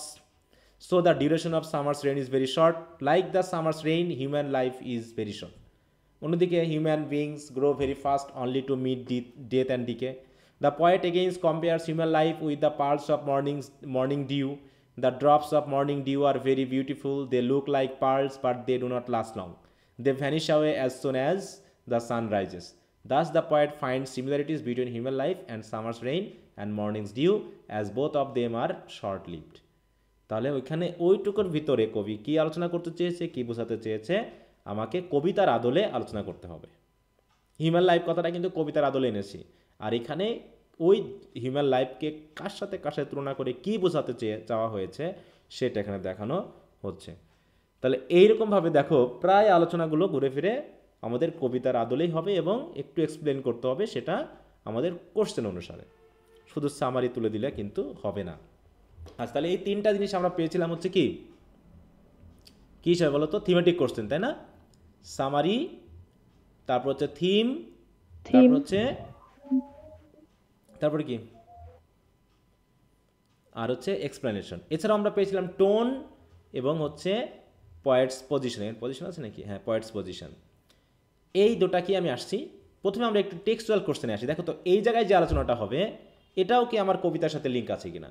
বলছে, why does the poet request the daffodils to stay till the evening? কেন কবি ড্যাফোডিলকে evening পর্যন্ত থাকতে অনুরোধ করছে? এই জায়গাটা একটু পড়ো সবাই।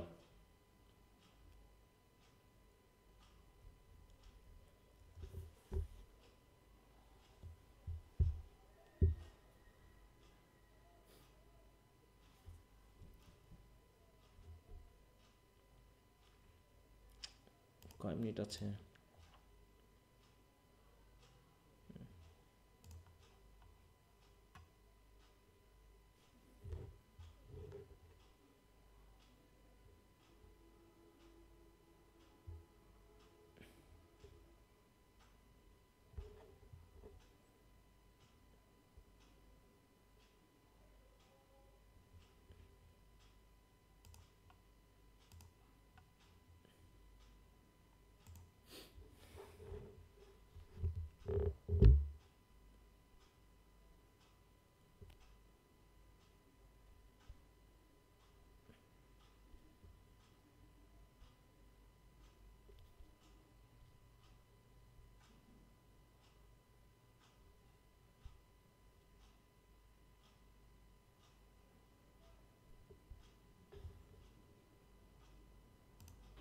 পড়ছি স্যার।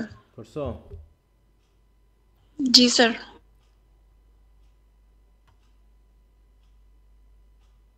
আচ্ছা, আমি একটু কেটে দিয়ে নতুন করে শুরু করি।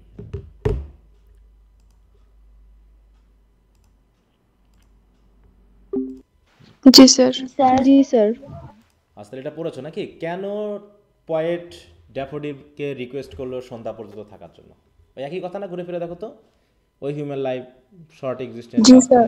এই কথাগুলো কিন্তু ঘুরে ফিরে আছে। হ্যাঁ, মানে জীবনের শেষ সময়টুকু পর্যন্ত আনন্দ থাকতে চায়, হুম হুম। এই জন্য ড্যাফোডিলকে থাকতে বলছে। আচ্ছা, এরপর আমরা চলে আসি। এখন আমরা এই কথাগুলো তো বুঝলাম, এগুলো যেহেতু আমরা থিম সামারি এগুলো নিয়ে আমরা কথা বলেছি। রাইম স্কিম কি জিনিস সেটাও তোমরা শিখেছো নাকি? রাইম স্কিম কি জানা আছে না? আমরা জি রাইম স্কিম স্যার, ওই শিখেছি যে নাকি? প্রত্যেকটা সনেট, সেন্টেন্স থেকে হুম, কিভাবে বের করতে হয় স্যার রাইম সেটাও স্কিম আমরা শিখেছি। শিখেছি। তারপর হচ্ছে লিটারেরি জানরা কি জিনিস। লিটারেরি জানরা ওই যে সেটা সনেট, তাই তো, না ড্রামাটিক মোনোলগ নাকি লিরিক, এগুলো নিয়ে কিন্তু আমরা আলোচনা করেছি, তাই না? আমরা এ পর্যন্ত যে কবিতাগুলো পড়েছি, ড্রামাটিক মোনোলগ পড়েছি না? জি স্যার। দুইটা ড্রামাটিক মোনোলগ পড়েছি, তারপরে জি স্যার। 3টা সনেট পড়েছি, 2টা লিরিক পড়েছি নাকি, দুইটা লিরিক একটা পড়ছি এলিজি স্যার। পড়েছি, হ্যাঁ ওট পড়ি নাই? পড়া হয়েছে স্যার। হ্যাঁ, ওইগুলোই হচ্ছে আমাদের লিটারেরি জানরা। তারপর হচ্ছে ফিগার অফ স্পিচ কি, সেগুলো আমরা কিছু পড়েছি, আর কিছু তো আমরা অবশ্যই পড়ে ফেলবো। দেখি এইখানে আমাদের ফিগার অফ স্পিচ নিয়ে কিছু আছে কি না। আছে, এই যে এটা একটু আমরা খেয়াল করি। দেখো তো এখানে কি কি আছে, আমরা যে কয়টা পড়েছি তার মধ্যে কিছু আছে কি না। সবাই একটু পড়ো, তোমরাই পড়ো। আমরা সিমিলি মেটাফোর পড়ছি না? সিমিলি কি, মেটাফোর কি, জি স্যার। হ্যাঁ তাই না? পার্সনিফিকেশন কি পড়েছি তো নাকি? হুম। আচ্ছা, একটু দেখো তো কি বলছে।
স্যার পড়ছি।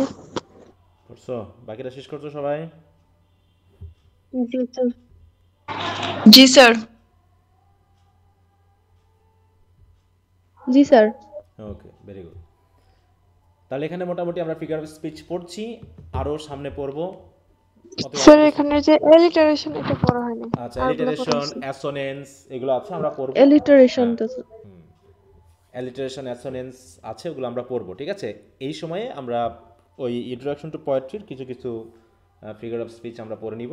প্রথমে আমি একটু জাস্ট তোমাদের সাথে একটু শেয়ার করছি যে আসলে কীভাবে কোশ্চেনে থাকবে, হ্যাঁ, যে কোশ্চেন আনসারে আমি কীভাবে লিখবো। তো এটা গেল ফিগার অফ স্পিচের ব্যাপার। যেরকম তুমি যতগুলো পাবা খুঁজে ততগুলো এখানে দিবা এবং এভাবে করে এক্সপ্লেন করবা। সিমিলি কোথায় পেয়েছো, মেটাফোর কোথায় পেয়েছো, পার্সনিফিকেশন কোথায় পেয়েছো, মেটোনমি কোথায় পেয়েছো, তাই তো, পান কোথায় পেয়েছো, অ্যালিটারেশন পেয়েছো, অ্যাসোনেন্স পেয়েছো কোথায়, এইগুলো তোমাকে খুঁজে খুঁজে বের করতে হবে আর এইভাবে লিখতে হবে যে আমি যতগুলো মোটামুটি আমি ফাইন্ড আউট করতে পারবো তত ভালো। স্যার এখানে কি পয়েন্ট আকারে লেখা যাবে? অবশ্যই লেখা যাবে, যে তুমি আগে প্রথমে লিখলা সিমিলি, তাই তো, তারপরে পার্সনিফিকেশন, সেগুলো তুমি পয়েন্ট আকারে লিখেও ওইগুলোকে তুমি এক্সপ্লেন করে দিলা, বুঝছো, যেই লাইনে আমি পার্সনিফিকেশন পেয়েছি, মানে তুমি স্যার, তোমার অনেক মতো করে। জায়গায় দেখছি এগুলোর ডেফিনেশন দিছে প্রথমে, কাকে বলে সিমরি অথবা না না, ওগুলো পার্সনিফিকেশন। কোনো দরকার, আমি তো ওইটাই তোমাকে আগেই বলেছি, এইগুলোর কোনো দরকার নেই, তুমি কি পেয়েছো সেটা আমাকে এখানে দেখাও, ঠিক আছে? তো তোমার কাছ থেকে অত কিছু চাওয়া হচ্ছে না, এত দরকার নেই এখানে লেখার। এখানে ওকে স্যার। তোমাকে দেখাতে হবে যে তুমি কতগুলো খুঁজে পেয়েছো, তোমাকে আগে সংজ্ঞা লিখতে হবে, সংজ্ঞার পর এটা দিতে হবে, আবার এক্সপ্লেন করতে হবে, এত কিছু আমার দরকার নেই। এতটা দরকারও নেই, আমরা শুধু জানতে চাই, কারণ এখানে আমি রিডিং স্কিলসে আছি, আমি কি রাইটিং স্কিলসে আছি বলো তো? রিডিং না, স্কিলসে লেখা কম না, হবে স্যার। কিন্তু আন্ডারস্ট্যান্ডিং বেশি হবে, তোমার অল্প লেখা দিয়ে আমি বুঝে নিব যে তুমি আসলে বুঝেছো কিনা জিনিসটা। এখানে তোমার রাইটিং দেখা আমার উদ্দেশ্য না, আমার উদ্দেশ্য হলো স্যার ওগুলা ডেফিনেশন জানি স্যার, এই জন্যই তো লাইন থেকে বের করতে বের করতে পারছি যে পেরেছি। হ্যাঁ, কোনটা তাহলে দ্বারা আমি ডেফিনেশন দিতে যাবো কেন? আমি জাস্ট বলবো হ্যাঁ আমি এটা পেয়েছি, এটা পেয়েছি, এটা পেয়েছি, এটা পেয়েছি। পার্সনিফিকেশনে এইটাকে পার্সনিফাই করা হয়েছে, এটার মাধ্যমে সিমিলিতে আমরা এটাকে এই মাধ্যমে কম্পেয়ার করে এটা দেখাচ্ছি। সিমিলি কাকে বলে, তাই তো, তার অত আমার দরকার নেই, আমরা এগুলো জানি, তোমার এগুলো দিলে আমি বুঝে নেব তুমি এগুলো জানো। সংজ্ঞা দেওয়ার কোনো প্রশ্নই আসে না, এগুলো বাড়তি লিখে খাতা ভর্তি করার কোনো দরকার নেই। হ্যাঁ, ওই আবল তাবল লিখেই তো ঝামেলা হয়ে যায় আর কি। আচ্ছা, তাহলে এটা গেল। এরপর আমরা আসি হচ্ছে থিম গেল। দেখো ইমেজারি আমরা পড়েছিলাম কি, ইমেজারি, ইমেজারি কি জিনিস? হুম, এটা কি স্যার পড়েছিলাম? ওইরকম পিডিএফ আকারে দেন নাই, তবে স্যার ওই যে রাইটিং স্কিল একটু আলোচনা করছেন। হ্যাঁ, ইমেজারি মানে হচ্ছে ওয়ার্ড পিকচার, মানে ওয়ার্ডের মাধ্যমে আমরা এগুলো প্রত্যেকটা নিয়ে আলোচনা করব, জাস্ট আমরা আজকে একটা পয়েমের আদলে আলোচনা করছি, আগামী দিন সিঙ্গেল সিঙ্গেল আলোচনা আসবে আমাদের, এবং সেগুলোকে ইমেজ হচ্ছে কি, ইমেজ হচ্ছে সিঙ্গেল একটা ছবি, পিকচার দেওয়া যে কোনো একটা একটা রিপোর্ট বা ছবি, তাই তো? ড্রাফটে। হ্যাঁ, যেটা আমরা কি করছি, ওয়ার্ডের বর্ণনার মাধ্যমে আমার মনের চোখে আমি কি করছি, ওটাকে তৈরি করছি। এখানেও ওরকম কোনো গল্প মানে ছবি তৈরি হয়েছে কিনা, এখানে মর্নিং ডিউয়ের ছবি এসেছে, তাই না? এখানে সামার রেনের ছবি এসেছে, এখানে ড্যাফোডিল ফুলের ছবি এসেছে, তারপর সূর্য সানরাইজ। ওঠার ছবি এসেছে, তাই না? মানে মূল কথা হলো আমার মনের ভিতরে, যদিও চোখে না কিন্তু মনের চোখে যে ছবিগুলো আমার ভেসে উঠছে ওয়ার্ডের মাধ্যমে বর্ণনা করার কারণে, সেইগুলোকে আমরা বলছি হচ্ছে ইমেজেস। আর ইমেজারি ইমেজারি ও হচ্ছে কি, ইমেজেস। Collection of images. হ্যাঁ, তো এখানে কি বলছে দেখো, the poem is replete with, replete মানে কি পূর্ণ, with several images. First of all we see the image of daffodil, সে যে ঝরে যাচ্ছে এটা, daffodils are beautiful flowers, they bloom in the morning and wither away before it is noon, এটা একটা গেল। The next image we see is the rising sun moving up to the moon, তাই তো, দুপুরে গড়াচ্ছে সূর্য, ধীরে ধীরে উপরে উঠছে। Then the poet produces before the readers the image of spring which is as short, তাই তো, as the youth of human beings. Lastly we see the images of summer rain and morning dew, we see the summer's rain dried away very soon at the heat of the sun. The poet compares the beauty of morning's dew with the beauty of pearls, তাহলে পার্লেরও আমরা পেয়েছি, পার্লের যে ঝিকমিক করা, তাই না, sparkling করা, স্পার্কলিং যেহেতু বলা হচ্ছে, সেইগুলো কি আমাদের ইমেজে কিন্তু চলে আসছে, আমরা এরকম এরকম দেখেছি। In short the poet wants to convey to the readers the truth that all beautiful things on earth are very short lived. আর এটা বোঝাতে গিয়ে তিনি এই ইমেজগুলোকে তুলে ধরেছেন, they die and dry away very fast and never to come back. এইগুলো এটা হচ্ছে কি থিমেটিক, যে এই ইমেজগুলো ব্যবহার করার মাধ্যমে কবি এই থিমেটিক ব্যাপারটাকে মেনলি তুলে ধরতে চেয়েছেন, যে everything is transient, even the sun is rising just to কী করার জন্য, সেট এগেইন, তাই না, সূর্য উঠছে, সেও খুব তাড়াতাড়ি কী করবে, অস্ত যাবে নাকি। তার মানে everything on this earth is very short, and with the images presented in the poem we can easily understand this thematic idea. এটা কিন্তু আমরা সহজেই বুঝতে পারি। তো এইভাবে করে আমরা, কারণ এখানে কি আছে, এই তিনটা জিনিস কিন্তু একসাথে আসে। হ্যাঁ, আর এখানে তিনটা জিনিস বলেছিলাম আমি, এই জায়গায় একটা জিনিস গেল, দেখো কি, ইমেজারি, তারপর হচ্ছে কি ডিকশন, আর হচ্ছে কি সিম্বলিজম। সিম্বলিজম। যদি এই কবিতায় সিম্বলিজম আসতো তাহলে আমরা চলে যেতাম যে ড্যাফোডিল ফুল কি সিম্বলাইজ করে, স্প্রিং কি সিম্বলাইজ করে, মর্নিং ডিউ কি সিম্বলাইজ করে, সামার্স রেইন কি সিম্বলাইজ করছে, সান কি সিম্বলাইজ করে, তখন আমাকে ওই সিম্বলিজম দিয়ে যে সান কি সিম্বলাইজ করছে, স্প্রিং কি, সেগুলো আমাকে বোঝাতে হতো। ডিকশন মানে হচ্ছে ওয়ার্ড চয়েস। এখানে কবি কি খুব শক্ত শক্ত ভারী ভারী খুব এরকম শব্দ ইউজ করেছে নাকি খুবই সিম্পল? সিম্পল। কারণ আমরা জানি লিরিকের, হ্যাঁ আমরা তো লিরিকের সংজ্ঞা পড়েছি, পড়ি নাই? যে লিরিকের সংজ্ঞা যেহেতু আমরা পড়েছি, অতএব লিরিকের ওয়ার্ডগুলো কেমন হয়? ভেরি সফট সাউন্ডিং, তাই না? জি স্যার। সুদিং, এরকম। তাই এখানেও সেই ধরনের ওয়ার্ড তিনি ইউজ করেন, এবং তারপর আবার এই কবিতার আদলে তোমাকে উদাহরণ দিয়ে দেখাতে হবে যে এখানে এই ছোট ছোট শব্দগুলো ইউজ করা হয়েছে, যেগুলো হচ্ছে খুবই ইজি আন্ডারস্ট্যান্ডিং, তাই তো আন্ডারস্ট্যান্ডেবল এবং সফট সাউন্ডিং, হার্ড না। হ্যাঁ, এইভাবে মোটামুটি আমাদেরকে বলতে হবে। এরপর আমরা চলে আসি হচ্ছে, তাহলে ইমেজ গেল, থাকলো হচ্ছে টোন। এই টোন এবং হচ্ছে তোমার পয়েন্ট পজিশনটা, টোনটা আমি আগামী দিন বোঝাবো। তিনটা জিনিস, পয়েন্টস হচ্ছে অ্যাটিটিউড, টোন এবং মুড, এই তিনটা আমাকে এক্সপ্লেন করতে হবে বেশি করে। তো দেখো এখন আমি যেটা দেখছি সেটা হচ্ছে পয়েন্টস পজিশন। হ্যাঁ বলো। স্যার এখানে যে ইউথের সাথে যে কম্পারিজন করছে, এটা কিভাবে মানে ইমেজারি হয়? আমি তো ইউথ ইমেজারি না, এখানে স্প্রিংটা ইমেজারি। স্প্রিং, ইউথ কি ইমেজারি হবে না স্প্রিংটা হবে? স্প্রিং। স্প্রিং, যখন স্প্রিংয়ের কথা আসছে তোমার মাথার ভিতর কি কি আসছে? যে খুব গরম, রোদের তাপ, চারিদিকে শুকিয়ে যাচ্ছে, এরকম কিছু? না, কেমন আসবে? না। নাতিশীতোষ্ণ একটা ভাব, সুন্দর আবহাওয়া। চারিদিকে ফুল, এরকম একটা কথা আসবে ফুল না মাথায়? থাকবে। তো এইটা হচ্ছে হ্যাঁ, ইউথ স্যার। ইমেজ না, ইউথটাকে তো বোঝানো হয়েছে এটা, যে আমরা যখন ইউথে থাকি তখন কি স্প্রিং এর মতো হয় না? আমাদেরও শারীরিক সৌন্দর্য থাকে, চামড়া টান টান থাকে, হ্যাঁ, চুল সুন্দর কালো থাকে, একদম গায়ের রক্ত সুন্দর হওয়ার কারণে কেমন চামড়ার উপরে স্মুথনেস থাকে, হ্যাঁ। কিন্তু বয়স বেড়ে যাওয়ার সাথে সাথে কি হয়? চামড়া ঝুলে যায়, চুল পেকে যায়, হ্যাঁ, চোখের জ্যোতি কমে যায়, এরকম। তাহলে তাহলে স্প্রিং বলতে আমাদের কাকে বোঝাচ্ছে? ইউথকে বোঝাচ্ছে না এরকম? যেখানে সৌন্দর্য থাকে, যেখানে শক্তি থাকে, যেখানে যেখানে সৌন্দর্যের enjoyment সময়টা থাকে। ছিল ওইটা বোঝাইছে। হ্যাঁ, এইটাকে বোঝাতে চেয়েছে, ঠিক আছে। আচ্ছা, আমরা তো এবার আসি, আমরা তো যেহেতু এসে এবং প্যারাগ্রাফ পড়েছি, আমরা কিন্তু পজিশনটা অলরেডি শিখেছি। পজিশন হচ্ছে যে রাইটার যখন কোনো কিছু লিখবে, তিনি কি ওর ভিতরে থাকবেন নাকি তিনি নিউট্রাল থেকে দূরে থেকে অবস্থান করবেন? যেমন আমরা পড়েছিলাম কি সাবজেক্টিভ এবং অবজেক্টিভ, পড়ছিলাম না প্যারাগ্রাফে? জি স্যার। হ্যাঁ, সাবজেক্টিভ কি? যেখানে কবি নিজে ওর ভিতরে থাকবেন, মনে হবে যেন কবিতার নিজস্ব ইমোশনকে তুলে ধরছে, ঠিক আছে তো, পার্সোনাল ইমোশনকে। যেমন আমরা ন্যারেটিভ পয়েমে পেয়েছিলাম কি সাবজেক্টিভ, তাই না? সরি, কি ন্যারেটিভ যে প্যারাগ্রাফ বা এসে, এগুলো কি সাবজেক্টিভ না?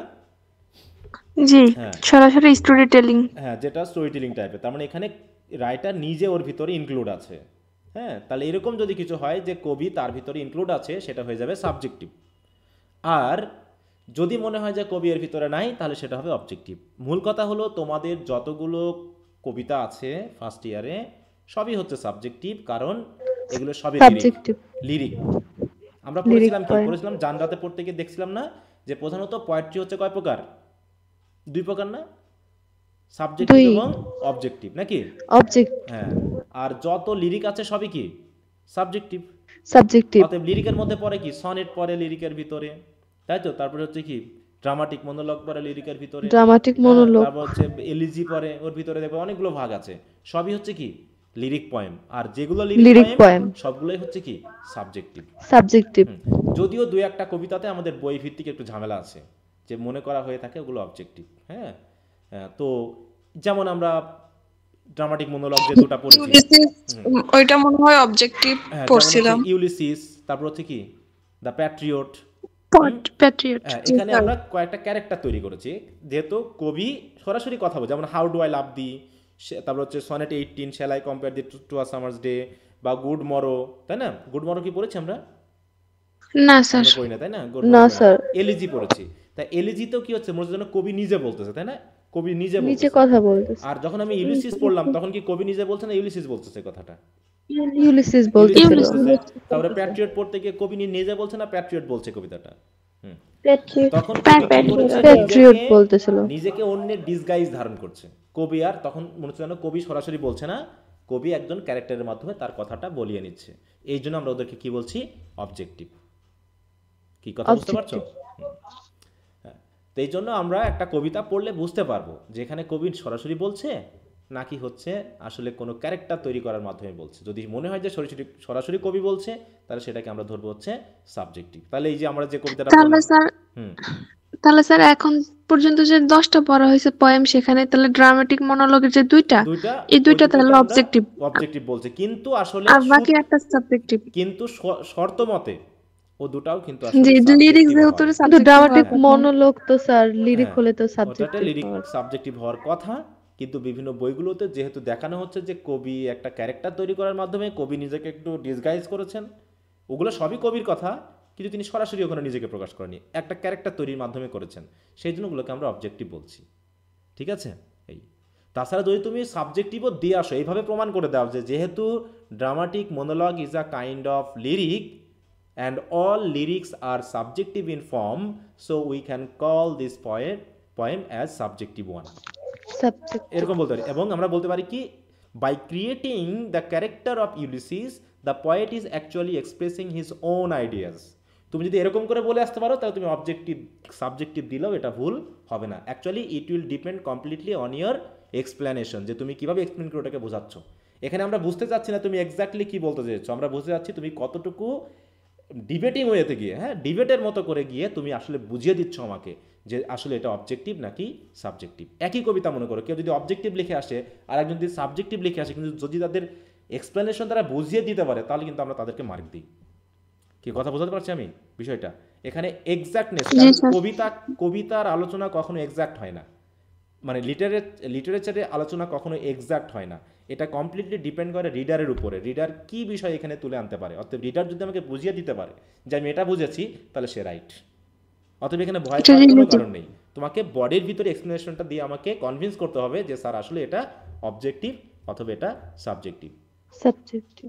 অনেকে দেখবা যে এই যে টু ড্যাফোডিল বা হচ্ছে I wonder lonely as a cloud, অনেক বই দেখবে এটা অবজেক্টিভ বলা আছে। তারা বলতেছে যে এটা কবি নিজে না, একটা স্পিকারকে তিনি করেছেন, এটা যেন একটা স্পিকার। এরকম করে যদি আমরা ধরি তাহলে তো সবই অবজেক্টিভ হবে নাকি? যদি আমরা মনে করি যে সবই স্পিকার তাহলে তো সবই অবজেক্টিভ। এখানে তো আমি কাউকে সাবজেক্টিভ খুঁজে পাচ্ছি না। এইখানে আমি ওইরকম সাবজেক্টিভ লিখছিলাম, হ্যাঁ। কিন্তু পরে বলতেছে এটা ভুল হবে, এটা নাকি অবজেক্টিভ হবে, মানে আমি একটু বুঝতেছি না। আমার লাগতেছে তো সাবজেক্টিভ, কারণ ওখানে ওর ফ্রেন্ডকে নিয়ে বলতেছে, আর প্রথম শ্যাল আই কম্পেয়ার আছে।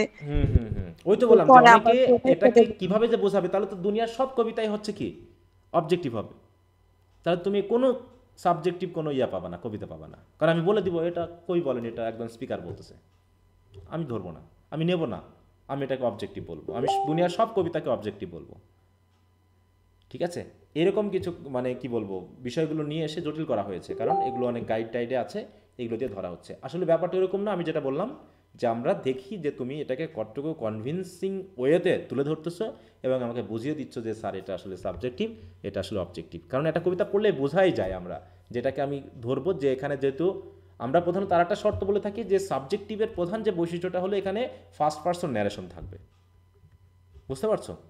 সাবজেক্টিভের প্রধান বৈশিষ্ট্য কি থাকে? ফার্স্ট পারসন ন্যারেশন থাকবে। অতএব সবই তো ফার্স্ট পারসন ন্যারেশন আছে এখানে, আছে না? Shall I compare this towards summer's day, how do I love thee, তাই না? তারপর হচ্ছে অন হিজ ব্লাইন্ডনেস থেকে শুরু করে সবগুলোই কি আছে? সাবজেক্টিভ। আর যেখানে দেখবো যে পার্সোনা ক্রিয়েট করা হয়েছে, অন্য কোনো ক্যারেক্টার ক্রিয়েট করার মাধ্যমে বলা হচ্ছে, আমরা ধরে নিব সেগুলো হচ্ছে অবজেক্টিভ। অতএব এগুলো যদি একটু এলোমেলো অন্য বইয়ে থাকে তোমরা ধরে নিবা সাবজেক্টিভ, একদম নিশ্চিত সাবজেক্টিভ ধরে আসবা, কারো কথায় আর কনভিন্স হওয়ার কোনো কিছু দরকার নাই, মানে এখানে কোনো কনফিউশন রাখার কোনো প্রশ্নই আসে না। ঠিক আছে? এইভাবে আলোচনা করে দিয়ে আসবা। স্যার আরেকটা কথা, সাবজেক্টিভ মানে হচ্ছে ইনফর্মাল নাকি ফর্মাল? সাবজেক্টিভ মানে হচ্ছে জি। ইনফর্মাল। ইনফর্মাল, হ্যাঁ। ঠিক আছে স্যার। ঠিক আছে তো? অবজেক্টিভ আর মানে হচ্ছে অবজেক্টিভ ফর্মাল। হচ্ছে ফর্মাল।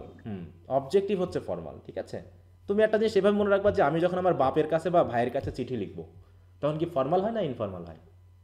ইনফর্মাল। ইনফর্মাল। আমি আমার ব্যক্তিগত আক্রোশ নিজের মতো করে নিজের কথা নিজের মানুষের কাছে বলবো, অতএব এটা ইনফর্মাল ওয়েতে দেওয়া হয়।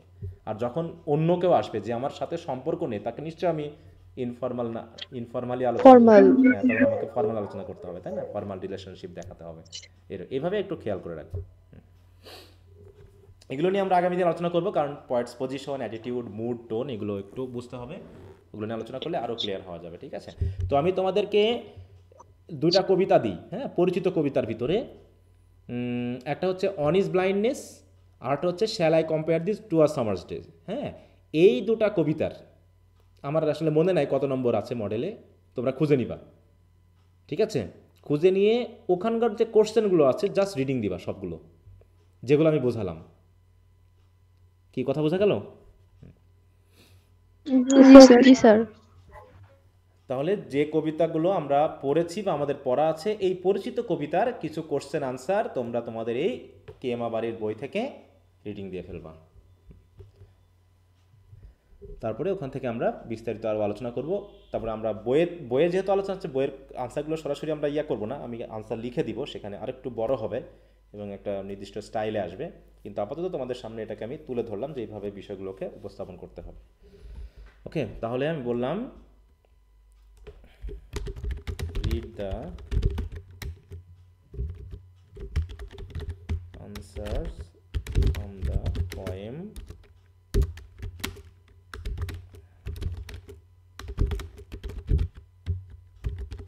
on his blindness, এবং হচ্ছে কোনটা বললাম, Shall I compare? Shall I compare the two summers?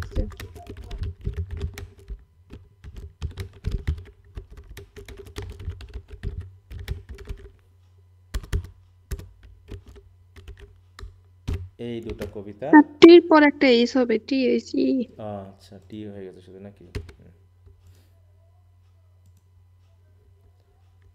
আচ্ছা, ব্রড করছে।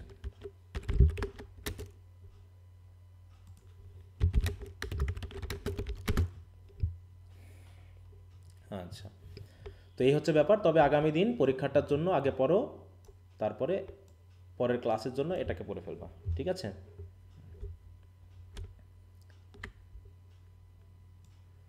আচ্ছা, তাহলে এই পর্যন্ত আজকে রাখতে হচ্ছে। এর ভিতরে কি কোনো কোশ্চেন আছে আর? না স্যার। না স্যার। আচ্ছা, তাহলে যেগুলো বললাম ওগুলো একটু পড়তে থাকো এবং যদি কোনো প্রশ্ন থাকে আগামী ক্লাসে অবশ্যই জিজ্ঞাসা করবা। আচ্ছা, তো ঠিক আছে, সবাই ভালো থাকো, গুড নাইট।